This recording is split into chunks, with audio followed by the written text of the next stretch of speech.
ನನಗೊಂದು ದಿನ ಹೇಳಿದರು, Jayaprakash, I think you have all the traits of a trainer. ನೀನು ಯಾಕೆ ಟ್ರೈನರ್ ಆಗಬಾರ್ದು ಅಂತ. ಅವ್ರ ಮಾತನ್ನು ಗಂಭೀರವಾಗಿ ತಗೊಂಡೆ. 60-70 ವರ್ಷದವರೆಲ್ಲ ಬಂದು ಒಂದು 15-20 ಜನ ಬಂದ್ಬಿಟ್ಟಿದ್ರು ಮನೆಗೆ. ಅಯ್ಯೋ, ನಮ್ಮ ಪ್ರಕಾಶಂಗೆ 60-70 ವರ್ಷದವರೆಲ್ಲ ಫ್ರೆಂಡ್ಸ್ ಇದ್ದಾರೆ ಅಂತ ನಮ್ಮ ಅಜ್ಜಿ. ಒಂದು ಅರ್ಲಿ ಡೇಸಲ್ಲೆಲ್ಲ ನೀವು ತುಂಬ ಶೈ ಪರ್ಸನ್. ಡಿಬೇಟ್ ಕಾಂಪಿಟೇಷನಿಗೆ ಬರಬೇಕಾದವನು ಬಂದಿಲ್ಲ, ಜಯಪ್ರಕಾಶ್ ಹೋಗು ಅಂತ ಕಳಿಸಿದ್ರು. ಅವು ಸೆಕೆಂಡ್ ಪ್ರೈಸ್ ಕೊಟ್ಟಿದ್ರಿಂದನೇ ಶುರುವಾಗಿದ್ದು ಕತೆ. ಈಗ ನೀವು ಇಷ್ಟು ಟ್ರೈನ್ ಮಾಡಿದ್ದೀರಾ, ಇಷ್ಟು ಸೆಷನ್ಸ್ ಎಲ್ಲ ಕಂಡಕ್ಟ್ ಮಾಡಿದ್ದೀರಾ, ಇಲ್ಲಿ ನಿಮಗೆ ಏನಾದ್ರು ಡಿಫ್ರೆನ್ಸ್ ಅನ್ಸುತ್ತಾ? ಒಬ್ಬ ಅಚೀವರ್ಗೂ ಅಥವಾ ಒಬ್ಬ ಇನ್ನೂ ಇಂಟ್ರೋವರ್ಟ್ ಥರ ಕೂತಿರೋರ್ಗು ಏನಾದರೂ ಒಂದು ತಿನ್ನ ಟ್ರೈನ್? ಒಂದು ಗೊತ್ತಾಗಿದೆ, ರ್ಯಾಂಕ್ ಬಂದವರೆಲ್ಲ ಅಚೀವರ್ಸ್ ಆಗಿದೆ. ಸರ್ ಅಲ್ಲಿಗೆ ಅಟ್ರಾಕ್ಟ್ ಆಗಲಿಲ್ಲ ನೀವು? ಆಗ ನನ್ಗೆ ಅನಿಸ್ಬಿಡ್ತು, ಯಾರು ಬೇಕಾದ್ರೂ ಅಚೀವರ್ ಆಗ್ಬೋದು ಅಂತ. ಸೊ ನಿಮ್ಗೆ ಯಾವತ್ತೂ ಅನಿಸಿಲ್ವಾ ಅಟ್ಲೀಸ್ಟ್ ಬಿಹೈಂಡ್ ದಿ ಕ್ಯಾಮ್ರಾ ಅಂತ ಒಂದು ಡೈರೆಕ್ಷನ್ ಡಿಪಾರ್ಟ್ಮೆಂಟ್ ಅಥವಾ ಒಂದು ಸ್ಕ್ರೀನ್ ಪ್ಲೇನೋ ಏನೋ ಒಂದು ಮಾಡಬೇಕು ಅಂತ? ಅಂದರೆ ನನಗೆ ಟ್ರೈನಿಂಗ್ ಸೆಳೆದಂಗೆ ಅವು ಯಾವುದು ಸೆಳೀಲಿಲ್ಲ. ಸೊ ಇದೇ ಸ್ಯಾಟಿಸ್ಫ್ಯಾಕ್ಷನ್. ನಾನು ಅದಕ್ಕೆ ನೆಗೆಟಿವ್ ಆಗಿರೋದು ಬಿಟ್ಟೇ ಬಿಟ್ಟಿದ್ದೀನಿ. ನನಗೆ ಯಾರು ಕೆಟ್ಟದ್ದು ಮಾಡಿದ್ರು ಚೆನ್ನಾಗಿರಪ್ಪ ಅಂತೀನಿ ಅಷ್ಟೇ. ಇಲ್ಲವೇ ಇಲ್ಲ ಲೈಫು. ಅಂದರೆ ಇವತ್ತೇ ಕೊನೆ ದಿನ ಅಂದರೆ ಹೆಂಗೆ ಕಳೀತಾ ಇದ್ರಿ ಅಂದರೆ, try to give your best always. Last ಇದು ಸರ್. ಸೊ ಒಂದು ಮೆಸೇಜು ನೀವು ಯೂತ್ಸಿಗೆ ಅಥವಾ ಯಂಗ್ಸ್ಟರ್ಸಿಗೆ ಅಥವಾ ಫ್ಯೂಚರ್ ಆಸ್ಪಿರೆಂಟ್ಸ್ಗೆ ಒಂದು ಲೀಡರ್ಶಿಪ್ ರೋಲಲ್ಲೋ ಅಥವಾ ಒಂದು ಕಾಂಪಿಟೇಟಿವ್ ಎಕ್ಸಾಮ್ ಕ್ಲಿಯರ್ ಮಾಡಬೇಕು ಅಂತ ಹೇಳೋದು ಕೊಡೋದಂತ ಏನು?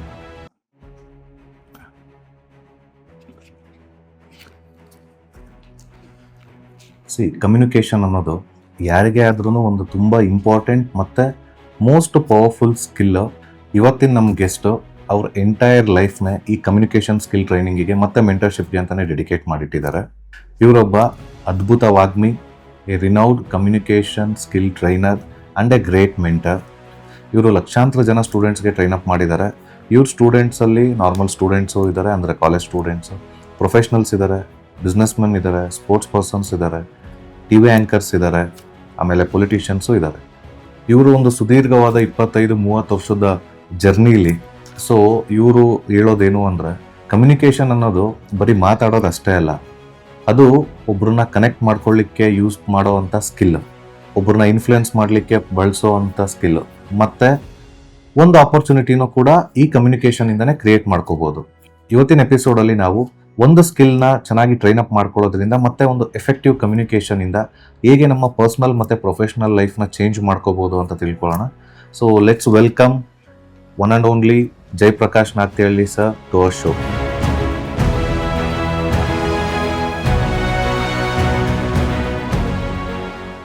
Sir welcome to ASR talks. ನಮಸ್ಕಾರ. ನಮಸ್ಕಾರ. ಚೆನ್ನಾಗಿದ್ದೀರಾ ಸರ್? ಎಸ್, ತುಂಬ ಚೆನ್ನಾಗಿದ್ದೀನಿ. ಟೈಮ್ ಕೊಟ್ಟಿದ್ದಕ್ಕೆ ತುಂಬ ಥ್ಯಾಂಕ್ಸ್. ನಾನು ತುಂಬ ಖುಷಿಯಾಗಿನೇ ಯಶವಂತ್ ಈ ಥರ ಒಳ್ಳೆ ಕೆಲಸ ಮಾಡ್ತಾ ಇದ್ದಾರೆ ಅನ್ನೋದೇ ನಮಗೆ ಖುಷಿ. ನಿಮ್ದೇ ಸರ್ ನಮ್ಗೆ ಮೋಟಿವೇಶನ್, ಯಾಕೆಂದರೆ ಸುಮಾರು ವರ್ಷದಿಂದ ಇತ್ತು ನನಗೆ. ಸೊ ನಿಮ್ಮದು ಒಂದು ಏನಾದ್ರು ಇಂಟರ್ವ್ಯೂ ಮಾಡಬೇಕು, ಆಮೇಲೆ ಆನ್ ಸ್ಕ್ರೀನ್ ಸುಮಾರು ಜನ ನೋಡಿದ್ದಾರೆ ನಿಮ್ಮನ್ನು. ಸೊ ಆಫ್ ಸ್ಕ್ರೀನ್ ನೀವೇನು, ಹೇಗೆ ನಿಮ್ಮದು ಕರಿಯರ್ ಶೇಪ್ ಅಪ್ ಆಯಿತು ಯಾರಿಗೂ ಗೊತ್ತಿಲ್ಲ. ಲ್ಯಾಕ್ಸ್ ಆಫ್ ಸ್ಟೂಡೆಂಟ್ಸಿಗೆ ನೀವು ಮೆಂಟರ್ಶಿಪ್ ಕೊಟ್ಟಿದ್ದೀರಾ, ಕರಿಯರ್ ಗೈಡೆನ್ಸ್ ಕೊಟ್ಟಿದ್ದೀರಾ. ಈಗ ಮೆಂಟರ್ ಗುರು ಅಂತ ಒಂದು ರೆಕಗ್ನಿಷನ್ ಸಿಕ್ಕಿದೆ ನಿಮಗೆ. ಬಟ್ ಈ ಮೆಂಟರ್ ಗುರು ಹಿಂದೆ ಇರೋ ಮೆಂಟರ್ ಯಾರು ಅಂತ ಯಾರಿಗೂ ಗೊತ್ತಿಲ್ಲ. ಮೇ ಬಿ ಇನ್ಸಿಡೆಂಟ್ಸ್ ಇರ್ಬೋದು, ಪರ್ಸನ್ ಇರ್ಬೋದು. ಸೊ ಹಾಗಾಗಿ ಅದು ಒಬ್ಬ ಮೆಂಟರ್ ಅಂದ್ರೆ ರವಿ ರೋಯ್ಡೇಕರ್ ಅಂತ ಇದ್ರು. ಅವರು JCS ಅನ್ನೋ ಒಂದು ಸಂಸ್ಥೆಯ ವಲಯಾಧ್ಯಕ್ಷ ಆಗಿದ್ದು ಕರ್ನಾಟಕಗೆ.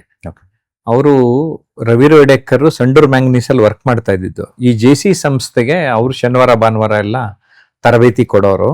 ಅವ್ರ ತಂದೆ ಪ್ರೊಫೆಸರ್ SR ರೋಯ್ಡೇಕರ್ ಎಜುಕೇಶನಿಸ್ಟ್. 2000 ತೀರ್ಕೊಂಡ್ಬಿಟ್ರಿ ಇವ್ರು ರವಿ ರೋಯ್ಡೇಕರ್. ಅವರು ಹ್ಯಾಪಿ ಮ್ಯಾರಿಡ್ ಲೈಫ್ ಅಂತ ಕೋರ್ಸಸ್ ಮಾಡೋರು. ನನಗೊಂದು ದಿನ ಹೇಳಿದರು, Jayaprakash, I think you have all the traits of a trainer. ನೀನು ಯಾಕೆ ಟ್ರೈನರ್ ಆಗಬಾರ್ದು ಅಂತ. ಅವ್ರ ಮಾತನ್ನ ಗಂಭೀರವಾಗಿ ತಗೊಂಡೆ. ಪ್ರೀತಿಯಿಂದ ಗೈಡ್ ಮಾಡಿದ್ರು. ಆದರೆ ಕಡಿಮೆ ವರ್ಷನೇ ಬದುಕಿದ್ರು. ಅದಾದ್ಮೇಲೆ ಏನಾಯ್ತು, ಅವ್ರ ವೈಫ್ ಸ್ನೇಹಲತಾ ರೋಯ್ಡೇಕರ್ ರೈಟರ್, ಅವ್ರ ತಂದೆ ಎಜುಕೇಶನಿಸ್ಟು. ಅವರಿಬ್ರು ಬದುಕಿರೋವರೆಗೂ ನನ್ನ ಜೊತೆ ತುಂಬಾ ವಿಶ್ವಾಸವಾಗಿದ್ರು. ಹಾಗಾಗಿ ಅವ್ರ ಫ್ಯಾಮಿಲಿ ಜೊತೆ ಕನೆಕ್ಟ್ ಆಗಿದ್ದೆ. ಅದು ಒಂದು. ಎರಡನೇದು, ತರಬೇತುದಾರ ಆಗೋದಕ್ಕೆ ಈ JCI ಜೂನಿಯರ್ ಚೇಂಬರ್ ಇಂಟರ್ನ್ಯಾಷನಲ್ ಅನ್ನೋ ಸಂಸ್ಥೆ, ಅಲ್ಲಿನ ತರಬೇತುದಾರರು ನೋಡಿದಾಗ ನಾನು ಯಾಕೆ ಈ ತರ ತರಬೇತುದಾರ ಆಗಬಾರ್ದು ಅಂತ ಅನ್ಸಿ ನಾನು ಈ ಟ್ರೈನಿಂಗಿಗೆ ಬಂದೆ. ಅದಕ್ಕೆ ಮುಂಚೆ ನಿಮ್ದು ಅರ್ಲಿಯರ್ ಡೇಸ್ ಅಲ್ಲಿ ಏನೋ ಈ ತರ ಡ್ರೀಮ್ ಇದ್ದಿಲ್ಲ ನಿಮ್ಗೆ? ಅಂದ್ರೆ ನನಗೆ ಫಸ್ಟ್ 20 years ನಾನು ಇಂಟ್ರೋವರ್ಟ್ ಆಗಿದ್ದೆ, ಅಂದ್ರೆ ಅಂತರ್ಮುಖಿ.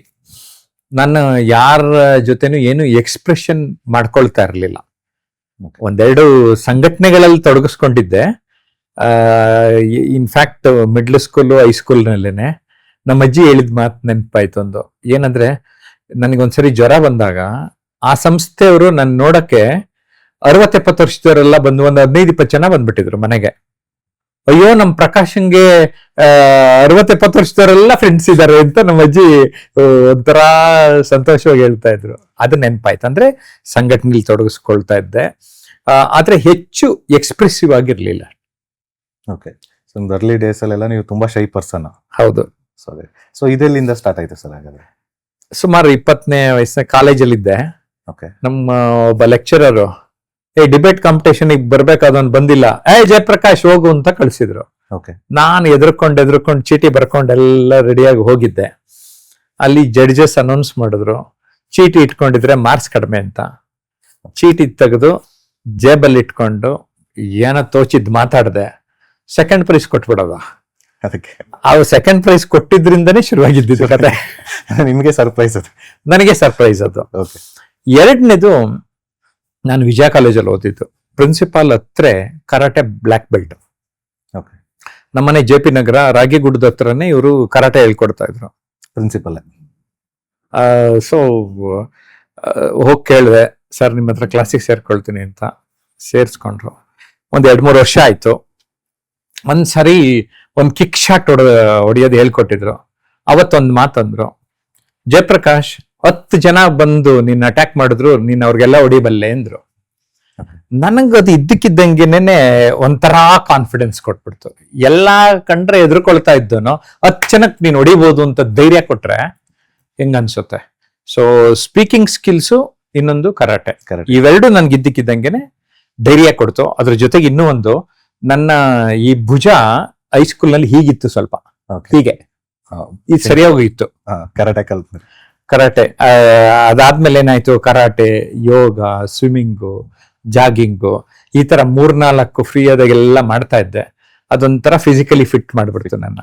ಸೊ ಈ ಕರಾಟೆನ ಏನಾದ್ರು ಹೊರಗಡೆ ಎಕ್ಸ್ಪೀರಿಯನ್ಸ್ ಮಾಡಿದ್ದೀರಾ ಸರ್ ನೀವು? ತುಂಬಾ ಒಳ್ಳೆ ಪ್ರಶ್ನೆ. ಅಂದ್ರೆ ನಮ್ ಕರಾಟೆ ಮಾಸ್ಟರ್ ಒಂದು ಹೇಳ್ಕೊಡ್ತಾರೆ ಫಸ್ಟ್, ನೀನ್ ಗೊತ್ತಿದೆ ಅಂತ ಯಾರಿಗೂ ಹೊಡಿಯಕ್ ಹೋಗ್ಬಾರ್ದು ಅಂತ. ಓಕೆ. ನನ್ನ ಜೀವನದಲ್ಲಿ ಏನಾಯ್ತು ಅಂದ್ರೆ, ನಾನ್ ತುಂಬಾ ಸಣ್ಣಂಗೂ ಕಾಣಿಸ್ತಾ ಇದ್ದೆ ಅಂದ್ಬಿಟ್ಟು ಒಬ್ಬ ನನ್ ಮೇಲೆ ನನ್ಗೆ ಹೊಡಿಯಕ್ ಬಂದ. ಸೊ ನಾವ್ ಯಾವಾಗ್ಲೂ ಅಫೆನ್ಸಿವ್ ಅಲ್ಲ ಡಿಫೆನ್ಸಿವ್ ಅಂತ. ನಾನು ಈ ಕೈ ಹಿಂಗ್ ಅಡ್ಡ ಇಟ್ಟೆ ಅಷ್ಟೇ, ಅವನಲ್ಲಿ ಬಿದೋಗ್ಬಿಟ್ಟಿತ್ತು ಅದು ಕರಾಟೆ ಪಂಚ್. ಅಂದ್ರೆ ನಾನು ಹೊಡಿಲಿಲ್ಲ, ಇದಿಷ್ಟು ಅಷ್ಟು ಗಟ್ಟಿ ಇತ್ತು. ನಾನು ಎಲ್ಲೂ ಹೇಳೇ ಇರ್ಲಿಲ್ಲ ಈ ವಿಷಯ. ನೀವು ಕೇಳಿದ್ದಕ್ಕೆ ಅದೊಂದೇ ಸರಿ. ಅಂದ್ರೆ ಅವನು ಹೊಡಿಯಕ್ ಬಂದ, ನಾನು ಹಿಂಗ್ ಕೈ ಅಡ್ಡ ಇಟ್ಟೆ, ಅವನಲ್ಲಿ ಬಿದ್ದಿತ್ತು. Self defence. ಲಾಸ್ಟ್ ಅದೇ. ಅದಾದ್ಮೇಲೆ ಅದ್ರ ಜೊತೆ ಕಾಲೇಜ್ನಲ್ಲಿ ಅವನು ಹೋಗಿ ಗಾಂಧಿ ಹತ್ರ ಹೊಡೆಸ್ಕೊಂಡಿದ್ದಾನೆ. ನೀವು ಗಾಂಧೀಜಿ ಅಂದ್ರೆ ಅಲ್ಲೊಂಥರ ನಾನು ಏನೋ ಗಾಂಧಿ ತರ ಏನೋ ಇನ್ನೋಸೆಂಟ್ ಅನ್ನೋ ತರ ಅಡ್ಡ ಹೆಸರು ಇಟ್ಟಿರ್ತಾ ಇದ್ರು. ಸೊ ಅಷ್ಟೇ. ಇನ್ನು ಬೇರೆ ಎಲ್ಲೂ ನಾನು ಎಲ್ಲೂ ಹೊಡೆಯೋ ಸಂದರ್ಭ ಬಂದಿಲ್ಲ, ಜಗಳಗಳು ಆಗಿಲ್ಲ. ಆದಷ್ಟು ಮಾತೆ ಕಲ್ತ್ಬಿಟ್ಟಿದ್ದೀನಲ್ಲ, ಮಾತಲ್ಲೇ ಸಾಲ್ವ್ ಮಾಡ್ಕೊಳ್ತೀನಿ, ಅಥವಾ ಬರವಣಿಗೆಯಲ್ಲಿ ಪತ್ರ ಬರೆಯೋದ್ರ ಮೂಲಕ ಸಾಲ್ವ್ ಮಾಡ್ಕೊಳ್ತೀನಿ. ಈಗೆಲ್ಲ ಮೆಸೇಜಸ್. ಬಟ್ ನನ್ನ ಜೀವನದಲ್ಲಿ ಒಂದು ಇನ್ಸಿಡೆಂಟ್ ಕಾಲೇಜ್ ಟೈಮಲ್ಲೇ ಹೇಳ್ತೀನಿ. ನಮ್ ವಿಜಯ ಕಾಲೇಜ್ಗೆ ಕನ್ನಡ ನಾಮಫಲಕ ಇರಲಿಲ್ಲ. ಗೋಕಾಕ್ ಚಳವಳಿ ನಡೀತಾ ಇತ್ತು. ನಾನು ಬೇರೆ ಓಡಾಡ್ತಾ ಇದ್ದೆ, ರಾಜ್ಕುಮಾರ್ ಎಲ್ಲೆಲ್ಲ ಹೋಗ್ತಾ ಇದ್ದೆ ನಾನು ನೋಡ್ಕೊಂಡು. ಅವತ್ತೊಂದು ಲೆಟರ್ ಬರೆದೆ ನಮ್ಮ ಪ್ರಿನ್ಸಿಪಲ್ಗೆ, ಇಡೀ ಕರ್ನಾಟಕದಲ್ಲಿ ಗೋಕಾಕ್ ಚಳವಳಿಯ ಕಾವಿದೆ. ನಮ್ಮ ಪ್ರೊಫೆಸರ್ ಒಬ್ರು ಗೋಕಾಕ್ ಚಳವಳಿಗೆ ಓಡಾಡ್ತಾ ಇದ್ರು. ಒಬ್ಬ ಪ್ರಮುಖ ವ್ಯಕ್ತಿಯು ನಮ್ಮ ಕಾಲೇಜಿನಲ್ಲಿ ಕನ್ನಡ ಪ್ರಾಧ್ಯಾಪಕರು ಇದ್ದಾರೆ, ಗೋಕಾಕ್ ಚಳವಳಿಗೆ ಓಡಾಡ್ತಾ ಇದ್ದಾರೆ, ಡಾಕ್ಟರ್ PV ನಾರಾಯಣ್ ಅಂತ. ನಾನು ಇನ್ನು ಮುಂದೆ ನಮ್ಮ ಕಾಲೇಜಿನಲ್ಲಿ ಕನ್ನಡ ನಾಮಫಲಕ ನೋಡಲು ಬಯಸುತ್ತೇನೆ ಅಂತ ಪ್ರಿನ್ಸಿಪಾಲ್ ಲೆಟರ್ ಕೊಟ್ಟು ಬಂದ್ಬಿಟ್ಟಿದ್ದೆ. ನೀವೇ ಬರೆದು ಡೈರೆಕ್ಟ್ ಅವ್ರಿಗೂ ನೇರವಾಗಿ ಕೊಟ್ಟಿಲ್ಲ, ಅವ್ರ ಟೇಬಲ್ ಮೇಲೋ ಅಥವಾ ಕಚೇರಿಲಿ ಇಟ್ಟೆ. ನನ್ನ ಆಶ್ಚರ್ಯಕ್ಕೆ ನೆಕ್ಸ್ಟ್ ಡೇನೆ ಕನ್ನಡ ಬೋರ್ಡ್ ಇತ್ತು. ಅಂದ್ರೆ ಅವ್ರಿಗೆ ಗೊತ್ತಿತ್ತ ನೀವೇ ಮಾಡಿದ್ದು ಅಂತ? ಅಲ್ಲ, ನನ್ನ ಹೆಸರು, ನಾನು ಯಾವ ಕ್ಲಾಸು ಎಲ್ಲ ಅಂತ. ಅದಕ್ಕೆ ಇನ್ನೊಬ್ಬ ಮಾಸ್ಟ್ರು ನನ್ಗೆ ಯಾವಾಗ್ಲೂ ಕನ್ನಡ ಪಂಡಿತರು ಅಂತ ಹೆಸರಿಟ್ಬಿಟ್ಟಿದ್ರು. ಅದಕ್ಕೆ ಅಂದ್ರೆ ಕನ್ನಡದ ಬಗ್ಗೆ ಇವನ್ ಇಷ್ಟು ಕಾಳಜಿ ಇದೆಯಲ್ಲ ಅಂತ. ಅಲ್ಲಿಂದ ಶುರುವಾಗಿ ನನ್ನ ಜೀವನದಲ್ಲಿ 8 ಸಮಸ್ಯೆಗಳನ್ನ ಪತ್ರದ ಮೂಲಕ ಹೋಗ್ಲಾಡಿಸ್ಕೊಂಡಿದ್ದೀನಿ. ಲೆಟರ್ ಇದ್ರಲ್ಲ ಬರೆಯೋದು. ನನ್ಗೆ ಏನ್ ಅನ್ಸುತ್ತೆ ಅದನ್ನ ಬರೆದು ಯಾರಿಗೆ ತಲುಪಿಸ್ಬೇಕೋ ಅದು ತಲುಪಿಸೋದು. ಸಾಲ್ವ್ ಆಗಿದೆ. ಇದೆ. ಅದಕ್ಕೆ ನಾನು ಮಾತು ಬರವಣಿಗೆ ಈ ಕಮ್ಯುನಿಕೇಶನ್ ಇದೆಯಲ್ಲ, ಇದು ನಿಮ್ ಜೀವನದಲ್ಲಿ ತುಂಬಾ ನಿಮ್ಗೆ ಶಕ್ತಿ ಕೊಡುತ್ತೆ ಅಂತ. ನಿಜ ನಿಜ ನಿಜ. ಅದೇನೋ ಹೇಳ್ತಾರಲ್ಲ, ಮಾತು ಬಲ್ಲವನಿಗೆ ಜಗಳ ಇಲ್ಲ, ಊಟ ಬಲ್ಲವನಿಗೆ ರೋಗ ಇಲ್ಲ. ಸರ್, ಈಗ ನಿಮ್ದು ಸ್ವಲ್ಪ ಎಜುಕೇಶನ್ ಬ್ಯಾಕ್ ಗ್ರೌಂಡ್ ಇಂದ ನೋಡೋದಾದ್ರೆ, ಅಲ್ಲಿವರೆಗೂ ಒಂದು ಇಂಟ್ರೋವರ್ಟ್ ಇದ್ರಿ, ಈ ಕರಾಟೆ ಇದಾಯ್ತು, ಆಮೇಲೆ ನಿಮಗೆ ಗೊತ್ತಿಲ್ಲದೆ ಒಂದು ಡಿಬೇಟ್ ಕಾಂಪಿಟೇಷನ್. ಸೊ ಹೀಗೆ ನೀವು ಸ್ವಲ್ಪ ಅಂತರ್ಮುಖಿಯಿಂದ ಬಹಿರ್ಮುಖಿ, ಸೊ ಆ ತರ ಆಗ್ತಾ ಬಂದ್ರಿ. ಸೊ ಇಲ್ಲಿ ಎಜುಕೇಶನ್ ಬಂದ್ಬಿಟ್ಟು ನಿಮ್ದು BSc, next business administration in diploma, ಅದಾದ್ಮೇಲೆ mass communication and journalism. So ಇಲ್ಲಿ ಇನ್ನೊಂದು ಡಿಪ್ಲೊಮಾ ಇನ್ ಜರ್ನಲಿಸಮ್. ಸೊ ಇಲ್ಲಿ ಇಷ್ಟೊಂದು ವೇರಿಯೇಷನ್ಸ್ ಯಾಕೆ? ಅವಾಗ ಏನಂದ್ರೆ ನನ್ಗೆ ಯಾರು ಗೈಡ್ ಮಾಡೋರು ಇರ್ಲಿಲ್ಲ. ಈ ಕೆಲಸ ಸಿಗೋವರೆಗೂ ಓದ್ತಾ ಇರೋಣ ಅಂತ ಓದ್ತಾ ಇದ್ದೆ. ಆಮೇಲೆ ಕೆಲ್ಸಕ್ಕೆ ಸೇರಿದ ಮೇಲೂ ಈ ಜರ್ನಲಿಸಮ್, ನ್ಯೂಸ್ ರೀಡರ್ ಆಗಬೇಕು, ದೂರದರ್ಶನಕ್ಕೆ ಹೋಗ್ಬೇಕು ಅನ್ನೋ ಆಸೆ ಇತ್ತು. ಜರ್ನಲಿಸಮ್ ಡಿಪ್ಲೊಮಾ ಮಾಡ್ಕೊಂಡಿದ್ರು ಒಳ್ಳೇದು ಅಂತ ಅಂದಿದ್ರು ಅವಾಗ. ಅದಾಯ್ತು. ಆದ್ರೆ ಎಲ್ಲ ಆದ್ಮೇಲೆ ನನ್ಗೆ ಯಾವಾಗ್ಲೂ ಡಿಗ್ರಿನೇ ಯಾವುದು ಬೇಡ ಅನ್ನೋ ಟೈಮಲ್ಲಿ ಮಾಸ್ ಕಮ್ಯುನಿಕೇಶನ್ ಜರ್ನಲಿಸಮ್ದು. ನಾನು ಎಷ್ಟೊಂದು ಜನ ಸ್ಟೂಡೆಂಟ್ಸ್ಗೆ ಪರೀಕ್ಷೆ ಸರಿಯಾಗಿ ಬರೀರಿ ಅಂತ ಹೇಳ್ತೀನಿ. ನಾನ್ ಜಾಸ್ತಿ ಓದೋದಲ್ಲೇನೆ ತಿಳ್ಕೊಳ್ಳೋದನ್ನ ಚೆನ್ನಾಗಿ ತಿಳ್ಕೊಂಡು ಪರೀಕ್ಷೆ ಪಾಸ್ ಮಾಡ್ತೀನ ಅಂತ ಚೆಕ್ ಮಾಡ್ಕೊಳ್ಳೋಕೋಸ್ಕರ ಮಾಸ್ಟರ್ ಡಿಗ್ರಿ ಮಾಡಿದೆ. ನನ್ ಮೇಲೆ ನಾನು ಅಂದ್ರೆ ನಾನು ಯಾರಿಗೂ ಹೇಳ್ತೀನಿ, ಗೈಡ್ ಮಾಡ್ತೀನಿ, ಪರೀಕ್ಷೆ ಹೀಗೆ ಬರೀರಿ ಹಾಗೆ ಬರೀರಿ ಅಂತ. ಹಾಗಾಗಿ ನಾನು ಸೈನ್ಸು, ಆರ್ಟ್ಸು, ಕಾಮರ್ಸು ಮತ್ತೆ ಟ್ರೈನಿಂಗ್ 4 ವಿಷಯದಲ್ಲಿ ಗ್ರಾಜುಯೇಟ್. 4 ಎಲ್ಲಾನು ಕವರ್ ಮಾಡಿದೆ. ಸರ್, ಈಗ ಇದಾದ್ಮೇಲೆ ನೀವು ಕಮರ್ಷಿಯಲ್ ಟ್ಯಾಕ್ಸ್ ಡಿಪಾರ್ಟ್ಮೆಂಟ್ ಅಲ್ಲಿ ಸೇರ್ಕೊಂಡ್ರಿ. ನಾನು ಬಿಸ್ನೆಸ್ ಅಡ್ಮಿನಿಸ್ಟ್ರೇಷನ್ ಕೋರ್ಸ್ ಮಾಡ್ತಾ ಇದ್ನಲ್ಲ, ಅದು 6 ಸೆಮಿಸ್ಟರ್ಸ್ ಕೋರ್ಸ್. ಅದು ಒಂದು ಡಿಗ್ರಿ ಅಂತಾನೆ ಕರಿತಾ ಇದ್ರು, ಡಿಪ್ಲೊಮಾ ಇನ್ ಬಿಸ್ನೆಸ್ ಅಡ್ಮಿನಿಸ್ಟ್ರೇಷನ್ ಅಂತ. ಇನ್ ಎಕ್ಸಾಮ್ ಮುಗಿಬೇಕು, ನನ್ಗೊಂದು ಗವರ್ಮೆಂಟ್ ಕೆಲಸ ಅಂತ. ನನ್ಗೊಂದ್ ತಿಂಗಳು ನಾನು ಖಾಲಿ ಕೂರ್ಲೇ ಇಲ್ಲ. BSc ಆಯ್ತು, ಆ ಕೋರ್ಸ್ ಆಯ್ತು. ಆ ಕೋರ್ಸ್ ಆದ ತಕ್ಷಣನೇ ಅಪಾಯಿಂಟ್ಮೆಂಟ್ ಆರ್ಡರ್ ಬಂತು. ಹಾಗಾಗಿ ಕಮರ್ಷಿಯಲ್ ಟ್ಯಾಕ್ಸ್ ಕೆಲಸಕ್ಕೆ ಸೇರ್ಕೊಂಡ್ರಿ. ಯೂಶಲಿ ಯಾರು ಈ ಕಾಲ್ ಅಂತ ತಗೊಳಲ್ಲ, ಯಾಕಂದ್ರೆ ನಿಮ್ ಟೈಮಲ್ಲಿ ಸುಮಾರು ಎಲ್ರೂ ಮನೇಲಿ ಇದ್ದಿದ್ದು ಅದೇ, ಓದವ್ರೆ ಕಡಿಮೆ, ಅದರಲ್ಲೂ ಸರ್ಕಾರಿ ಕೆಲಸ ದೇವ್ರ ಕೆಲಸ ಅನ್ನೋ ತರ ಒಂದಿತ್ತು. ನೀವು ಅದನ್ನೇ ಬಿಟ್ಬಿಟ್ಟು ಆಚೆ ಬರೋಷ್ಟು ಡಿಸಿಷನ್ ಫಾರ್ಮ್ ಆಗಿ ಮಾಡಿದ್ರಿ. ಹೌದು, ಅಂದ್ರೆ ತರಬೇತಿ ಮೇಲೆ ತುಂಬಾ ಇಷ್ಟ ಆಯ್ತಲ್ಲ, ಒಂದ್ ಸ್ವಲ್ಪ ವೇರಿಯೇಷನ್ ಇರ್ಬೋದು. ನನ್ಗೆ ಒಂದು ಗೊತ್ತಾಯ್ತು, ಒಂದು ಸಮಯದ ಬಗ್ಗೆ ವ್ಯಾಲ್ಯೂ ಗೊತ್ತಾಯ್ತು ನನಗೆ. ಎರಡನೇದು, ನಮ್ಗೆ ಏನ್ ಇಷ್ಟ ಇರುತ್ತೆ ಆ ಕೆಲಸ ಮಾಡಿದ್ರೆ ಸಕ್ಸಸ್ ರೇಟ್ ಜಾಸ್ತಿ ಅಂತ ಗೊತ್ತಾಯ್ತು. ಇದಿಷ್ಟನ ಅಥವಾ ಏನಾದ್ರು ಇನ್ಸಿಡೆಂಟ್ ಇದೆನಾ ಸರ್ ಇದಕ್ಕೆ? ನೀವು ಫರ್ಮ್ ಆಗಿ ನಾನಿಲ್ಲ ಈ ಕೆಲಸ ಬಿಟ್ಬಿಟ್ಟು ನಾನು ಮೆಂಟರ್ಶಿಪ್ ಬಗ್ಗೆ. ಅಲ್ಲ, ಇನ್ಸಿಡೆಂಟ್ ಅಂದ್ರೆ ನನ್ನ ಪರ್ಸನಲ್ ಲೈಫ್ ಅಲ್ಲಿ ಕೆಲವು ಬದಲಾವಣೆಗಳಾಗ್ತಾ ಇತ್ತು. ಜೊತೆಗೆ ಏನ್ ಮಾಡ್ಬಿಟ್ರು, ಒಂದು ಕಂಪನಿಯವರು ನನ್ ತಿಂಗಳಿಗೆ ತಗೊಳ್ಳೋ ಸಂಬಳನ 1 ದಿನಕ್ಕೆ ಕವರಲ್ಲಿ ಇಟ್ಕೊಟ್ಬಿಟ್ರು. ನನ್ಗೆ ಅವಾಗ ಟೈಮ್ ಬಗ್ಗೆ ಯೋಚನೆ ಮಾಡ್ತಾ ಇದ್ದೀನಿ, ಇನ್ 29 ದಿನ ಉಳಿತಲ್ಲ, ನನ್ಗೇನ್ ಇಷ್ಟ ಅದ್ ಮಾಡಬಹುದು ಅಂತ ಅನ್ಸಕ್ ಶುರು ಆಯ್ತು. ಓಕೆ, ಅಂದ್ರೆ ಡೈಲಿ ಮೋಟಿವೇಶನ್ ಸ್ಪೀಚ್ ಮಾಡ್ತಾ ಇದ್ರೆ ಒಳ್ಳೆ ದುಡ್ಡು ಅಂತ. ಅಂದ್ರೆ ನಾವು ಕರೆಕ್ಟ್ ಆಗಿ ಪ್ಲಾನ್ ಮಾಡ್ಕೊಂಡು ಹೋಗ್ತಾ ಇದ್ರೆ, ನನ್ಗೆ ಆಗಿನ ತಿಂಗಳ ಸಂಬಳ 1 ದಿನಕ್ಕೆ ನನ್ಗೆ ಯಾರೋ ಒಬ್ರು ಕೊಡ್ತಾರೆ ಕವರಲ್ಲಿ ಇಟ್ಟು ಅಂದ್ರೆ, ನನ್ ಸ್ಟ್ರೆಂತ್ ನಾನ್ ಕಡಿಮೆ ಅಂತ ಅನ್ಕೊಂಡಿದ್ದೆ, ಅವ್ರಿಗನ್ಸಿದೆ ಕೊಟ್ಟಿದಾರಲ್ಲ. ಹೌದೌದೌದು. ಸೊ ಹಾಗೆ ವ್ಯಾಲ್ಯೂ, ನನ್ ಮೇಲೆ ನಾನು ವ್ಯಾಲ್ಯೂ ಕಟ್ಕೊಳ್ಳೋಕೆ ಅರ್ಥ ಆಯ್ತು. ಅದು ನನಗೆ ಒಂಥರ ಫರ್ಮ್ ಆಗಿ ಹೇಳ್ದೆ. ಮತ್ತೆ ಇನ್ನೊಂದು, ಮೈಸೂರು ರೋಡಲ್ಲಿ ಒಂದು ರೆಸಾರ್ಟ್ ಇತ್ತು, ಅಲ್ಲಿ ಒಂದು ವಿಡಿಯೋ ಮಾಡಕ್ಕೆ ಶೂಟಿಂಗ್ ಹೋಗಿದ್ದೆ. ರೆಸಾರ್ಟ್ ಓನರ್ ಜೊತೆ ಮಾತಾಡ್ತಾ ನಾನು ಆಗ ಕೀಳರಿಮೆ ಬಗ್ಗೆ ಅದು ವಿಡಿಯೋ ಮಾಡಿದ್. ನಾನು ಬೇರೆ ಬೇರೆಯವ್ರನ್ನೆಲ್ಲ ರೆಸಾರ್ಟಿಗೆ ಕರೆಸಿ ಇಂಟರ್ವ್ಯೂಗಳು ಮಾಡಿ, ಬೆಳಗಿನ ಸಂಜೆವರೆಗೂ ಮಾಡಿ 1 ಅವರ್ ವಿಡಿಯೋ ಮಾಡಿ, ಆ ತರದ್ದು 13 ಮಾಡೀನಿ ನಾನು ವಿಡಿಯೋಗಳು, ಆ ತರ ಪ್ರೊಫೆಷನಲ್ ವಿಡಿಯೋಗಳು. ಇನ್ನೊಂದು 6 ಆಡಿಯೋ ಮಾಡೀನಿ. ಆ ಓನರ್ ಹೆಸರು ಮರ್ತೋಯ್ತು. ಸರಿ ನೀವು ಎಲ್ಲ ಸರಿ, ಆದ್ರೆ ಗೂಟ ಮಾತ್ರ ಕಮರ್ಷಿಯಲ್ ಟ್ಯಾಕ್ಸ್ ಅಲ್ಲಿ ಹೊಡ್ಕೊಂಡಿದ್ದೀರಲ್ವಾ ಅಂದ್ಬಿಟ್ರು. ನೀವೇನೇನೋ ಆಕ್ಟಿವಿಟೀಸ್ ಮಾಡ್ತಾ ಇದ್ದೀರಿ ಸರಿ, ಆದ್ರೆ ನಿಮ್ ಗೂಟ ಅಂದ್ರೆ ನೀವೇನಿದ್ರು ಅಷ್ಟ್ರೊಳಗಡೆನೆ ಸುತ್ತಾ ಇದ್ದೀರಾ ಅಂದ್ರು. ಅದ್ ಸ್ವಲ್ಪ ಜಾಸ್ತಿ ಪ್ರಭಾವ ಬೀರ್ತು ನನಗೆ. ನಾನು ಗೂಟ ಬಿಡಿಸ್ಕೊಂಡ್ರೇನೆ ನಾನು ನನ್ಗೇನ್ ಬೇಕೋ ಅದ್ ಮಾಡಕ್ ಸಾಧ್ಯ ಅಂತ. ಅಲ್ಲಿವರೆಗೂ ಒಂದ್ ಲಿಮಿಟೆಡ್ ಆಗಿ ಮಾಡ್ತಾ ಇದ್ದೆ. ಆಮೇಲೆ ಹೊರಗಡೆ ಬರಕ್ಕೆ ಪ್ಲಾನ್ ಮಾಡ್ಕೊಂಡು ಬಂದೆ ಅಷ್ಟೇ.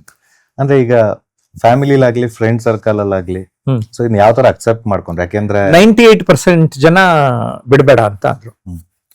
1-2 ಫ್ರೆಂಡ್ಸ್ ಮಾತ್ರ ನಾವಿದ್ದೀವಿ ಬಿಡು. ಅಥವಾ ನನ್ನ ಫ್ರೆಂಡ್ ಒಬ್ಬ ಏನ್ ಮಾಡ್ದ, ಅವನು ಆನಂದ್ ಅಂತ, JP ನಿನ್ಗೆ ಹಿಂಗ್ ಡೌಟ್ ಇದೆ ಅಲ್ವಾ, ಅವ್ನ್ ಈವೆಂಟ್ ಮ್ಯಾನೇಜ್ಮೆಂಟ್, ನಿಂಗೆ ಏನ್ ಸಂಬಳ ಬರ್ತಾ ಇದೆ ನಿನ್ಗೇನು ಆಗ್ಲಿಲ್ಲ ಅಂದ್ರೆ ಅಷ್ಟ್ ಸಂಬಳ ನಾನು ಕೊಡ್ತೀನಿ, ನನಗೆ ವರ್ಕ್ ಮಾಡು ಅಂತ ನಿಮಗೆ ಅಷ್ಟು ಕಾನ್ಫಿಡೆನ್ಸ್ ಕೊಟ್ರು. ಇನಿಷಿಯಲ್ ಸ್ಟ್ರಗಲ್ ಅಂತ ಏನಿಲ್ಲ ನಿಮ್ಗೆ? ಇಲ್ಲ. ಆ ಇನಿಷಿಯಲ್ ಅನ್ನೋದಕ್ಕೆ ಇನ್ನೊಂದು ಇನ್ಸಿಡೆಂಟ್ ಇದೆ. Okay. ವೆಂಕಟೇಶ್ ಮೂರ್ತಿ ಅಂತ ಒಬ್ರು ಆಟೋಮೊಬೈಲ್ ಎಕ್ಸ್ಪರ್ಟ್, ಅವರು Okay. ಸರ್ವಿಸ್ ಸೆಂಟರ್ ಅವರು. ಅವ್ರ ಮಗ ವೆಂಕಟ್ ಶ್ಯಾಮ್ ಅಂತ. ಅವ್ರನ್ನ ಯಾಕೆ ಇಲ್ಲಿ ನೆನ್ಸ್ಕೊತಾ ಇದೀನಿ ಅಂದ್ರೆ, JP ಕೆಲಸ ಬಿಟ್ಟು ಮಾರನೇ ದಿನ ಖಾಲಿ ಕೂರಬಾರದು ಅಂದ್ಬಿಟ್ಟು ವೆರಿ ನೆಕ್ಸ್ಟ್ ಡೇ ನನಗೆ ಟ್ರೈನಿಂಗ್ ಕೊಟ್ಟು ಇಡೀ ದಿನ ಎಂಗೇಜ್ ಮಾಡಿದ್ರು. Okay. ಅವ್ರ ಅಪ್ಪನ ಮನಸ್ಸಲ್ಲಿ ಇದಿದೆ ಅಂತ ಗೊತ್ತಾಗಿ ನಾನು ಅವ್ರಿಗೆ ಕರ್ಕೊಂಡು ಆನರ್ ಮಾಡ್ಬಿಟ್ಟೆ ನಮ್ಮ ಮೇದ್ಕೆಲ್ ಒಂದ್ಸರಿ. Okay. ಅಂದ್ರೆ ಈಗ ನಾವು ಕೆಲಸ ಬಿಡ್ತೀವಲ್ವಾ, ಕೆಲಸ ಬಿಟ್ಟು ನೆಕ್ಸ್ಟ್ ದಿನ ಖಾಲಿ ಅನ್ಸ್ಬಾರ್ದು ಅಂದ್ಬಿಟ್ಟು ಅವತ್ತೇ ಟ್ರೈನಿಂಗ್ ಕೊಟ್ಬಿಟ್ಟಿದ್ರು ನನಗೆ. ರೆಡಿ ಇತ್ತು, ಮೈಂಡ್ ಸೆಟ್ ರೆಡಿ ಇತ್ತು ನಿಮ್ಗೆ? ಅಂದ್ರೆ ಆ ತರ ವ್ಯಕ್ತಿಗಳು ಕೆಲವರು ಸಪೋರ್ಟ್ ಮಾಡಿದಾರೆ ಆ ಟೈಮಲ್ಲಿ. ಓಕೆ. ಅವ್ರನ್ನ ಅಂತವ್ರಿಗೆಲ್ಲ ಥ್ಯಾಂಕ್ಸ್ ಹೇಳ್ತೀನಿ. ಅವನ್ನೆಲ್ಲ ನೆನ್ಸ್ಕೊಳ್ತೀರಾ? ಖಂಡಿತ. ಓಕೆ, ಈಗ ನಿಮ್ ಫೀಲ್ಡಿಗೆ ಬರೋದಾದ್ರೆ ಹೇಳಿ. ಓವರ್ 3 lakh ಸ್ಟೂಡೆಂಟ್ಸಿಗೆ ಕರಿಯರ್ ಶೇಪ್ ಅಪ್ ಮಾಡ್ಲಿಕ್ಕೆ ಒಂದು ಗೈಡೆನ್ಸ್ ಕೊಟ್ಟಿದ್ದೀರಾ. ಈಗ ಇವತ್ತಿನ ದಿನಕ್ಕೆ 1 million ಕ್ರಾಸ್ ಆಗಿದೆ. 1 10 ಲಕ್ಷ ಜನಕ್ಕೆ ಟ್ರೈನಿಂಗ್ ಮಾಡೀನಿ. 10 ಲಕ್ಷ. ಸೊ ನಂಗೆ 3 lakh ಎಲ್ಲ ಇದೆ. ಸೊ ಓಕೆ, 1-to-1 ಮೆಂಟರ್ಶಿಪ್ ಕೊಡ್ತೀರಾ. ಸೊ ಇದರಲ್ಲಿ ಎಲ್ಲಾ ವರ್ಟಿಕಲ್ಸ್ ಇಂದನೂ ಬಂದಿರ್ತಾರೆ. ಸ್ಟೂಡೆಂಟ್ಸ್ ಇರ್ತಾರೆ, ಪ್ರೊಫೆಷನಲ್ಸ್ ಇರ್ತಾರೆ, ಪೊಲಿಟಿಷಿಯನ್ಸ್ ಇದ್ದಾರೆ, ವೆಲ್ ರಿನೌಡ್ ಬಿಸ್ನೆಸ್ ಪೀಪಲ್ ಇದ್ದಾರೆ. ಸೊ ಈಗ ಜನರಲ್ ಆಗಿ ನಾನು ಕೇಳೋದಾದ್ರೆ, ಇವರಲ್ಲೆಲ್ಲ ಇನಿಷಿಯಲ್ ಅಂದ್ರೆ ಕಾಮನ್ ಸ್ಟ್ರಗಲ್ ಅಂತ ನಿಮಗೆ ಅನ್ಸೋದೇನು? ಕಾಮನ್ ಸ್ಟ್ರಗಲ್ ಇರೋದೇನೆ ಅವ್ರಿಗೆ basic self confidence. Okay. For example, ನಾನು ಯಾಕೆ ಪಬ್ಲಿಕ್ ಸ್ಪೀಕಿಂಗ್ ಕೋರ್ಸ್ ಮಾಡ್ತೇನೆ ಅಂದ್ರೆ, ಈ ಪಬ್ಲಿಕ್ ಸ್ಪೀಕಿಂಗ್ ಕೋರ್ಸ್ ಕಲ್ತ್ರೆ ಅವ್ರಲ್ಲಿ ಕಾನ್ಫಿಡೆನ್ಸ್ ಇನ್ಕ್ರೀಸ್ ಆಗುತ್ತೆ, ತಕ್ಕ ಮಟ್ಟಿಗೆ ಮೋಟಿವೇಶನ್ ಜಾಸ್ತಿ ಆಗ್ತದೆ. ಸೊ ನಾನು ವರ್ಕ್ ಮಾಡ್ತಾ ಇರೋದು ಮೋಟಿವೇಶನ್ ಮತ್ತೆ ಟ್ರಾನ್ಸ್ಫಾರ್ಮೇಶನ್ ವಿಭಾಗಗಳಲ್ಲಿ. ಓಕೆ. ಎಷ್ಟೋ ಜನಕ್ಕೆ ಅವ್ರಿಗಿರುವ ಸಾಮರ್ಥ್ಯ ಅವ್ರು ಅರ್ಥ ಮಾಡ್ಕೊಂಡಿಲ್ಲ. ನಿಜ. ಜಾಸ್ತಿ ಜನ ಅಂಡರ್ ಎಸ್ಟಿಮೇಟ್ ಮಾಡ್ಕೊಂಡವ್ರೆ, ತುಂಬಾ ಕಡಿಮೆ ಜನ ಓವರ್ ಎಸ್ಟಿಮೇಟ್ ಮಾಡ್ಕೊಂಡ್ಬಿಡ್ತಾರೆ. ನಾನು ಹಂಗೆ ಹಿಂಗೆ ಇಂದ್ರ ಚಂದ್ರ ಅಂತಾರೆ, ಅವ್ರದ್ದೆಲ್ಲ ಬೊಗಳೆ ಅಂತ ನನಗೆ ಗೊತ್ತಾಗಿದೆ.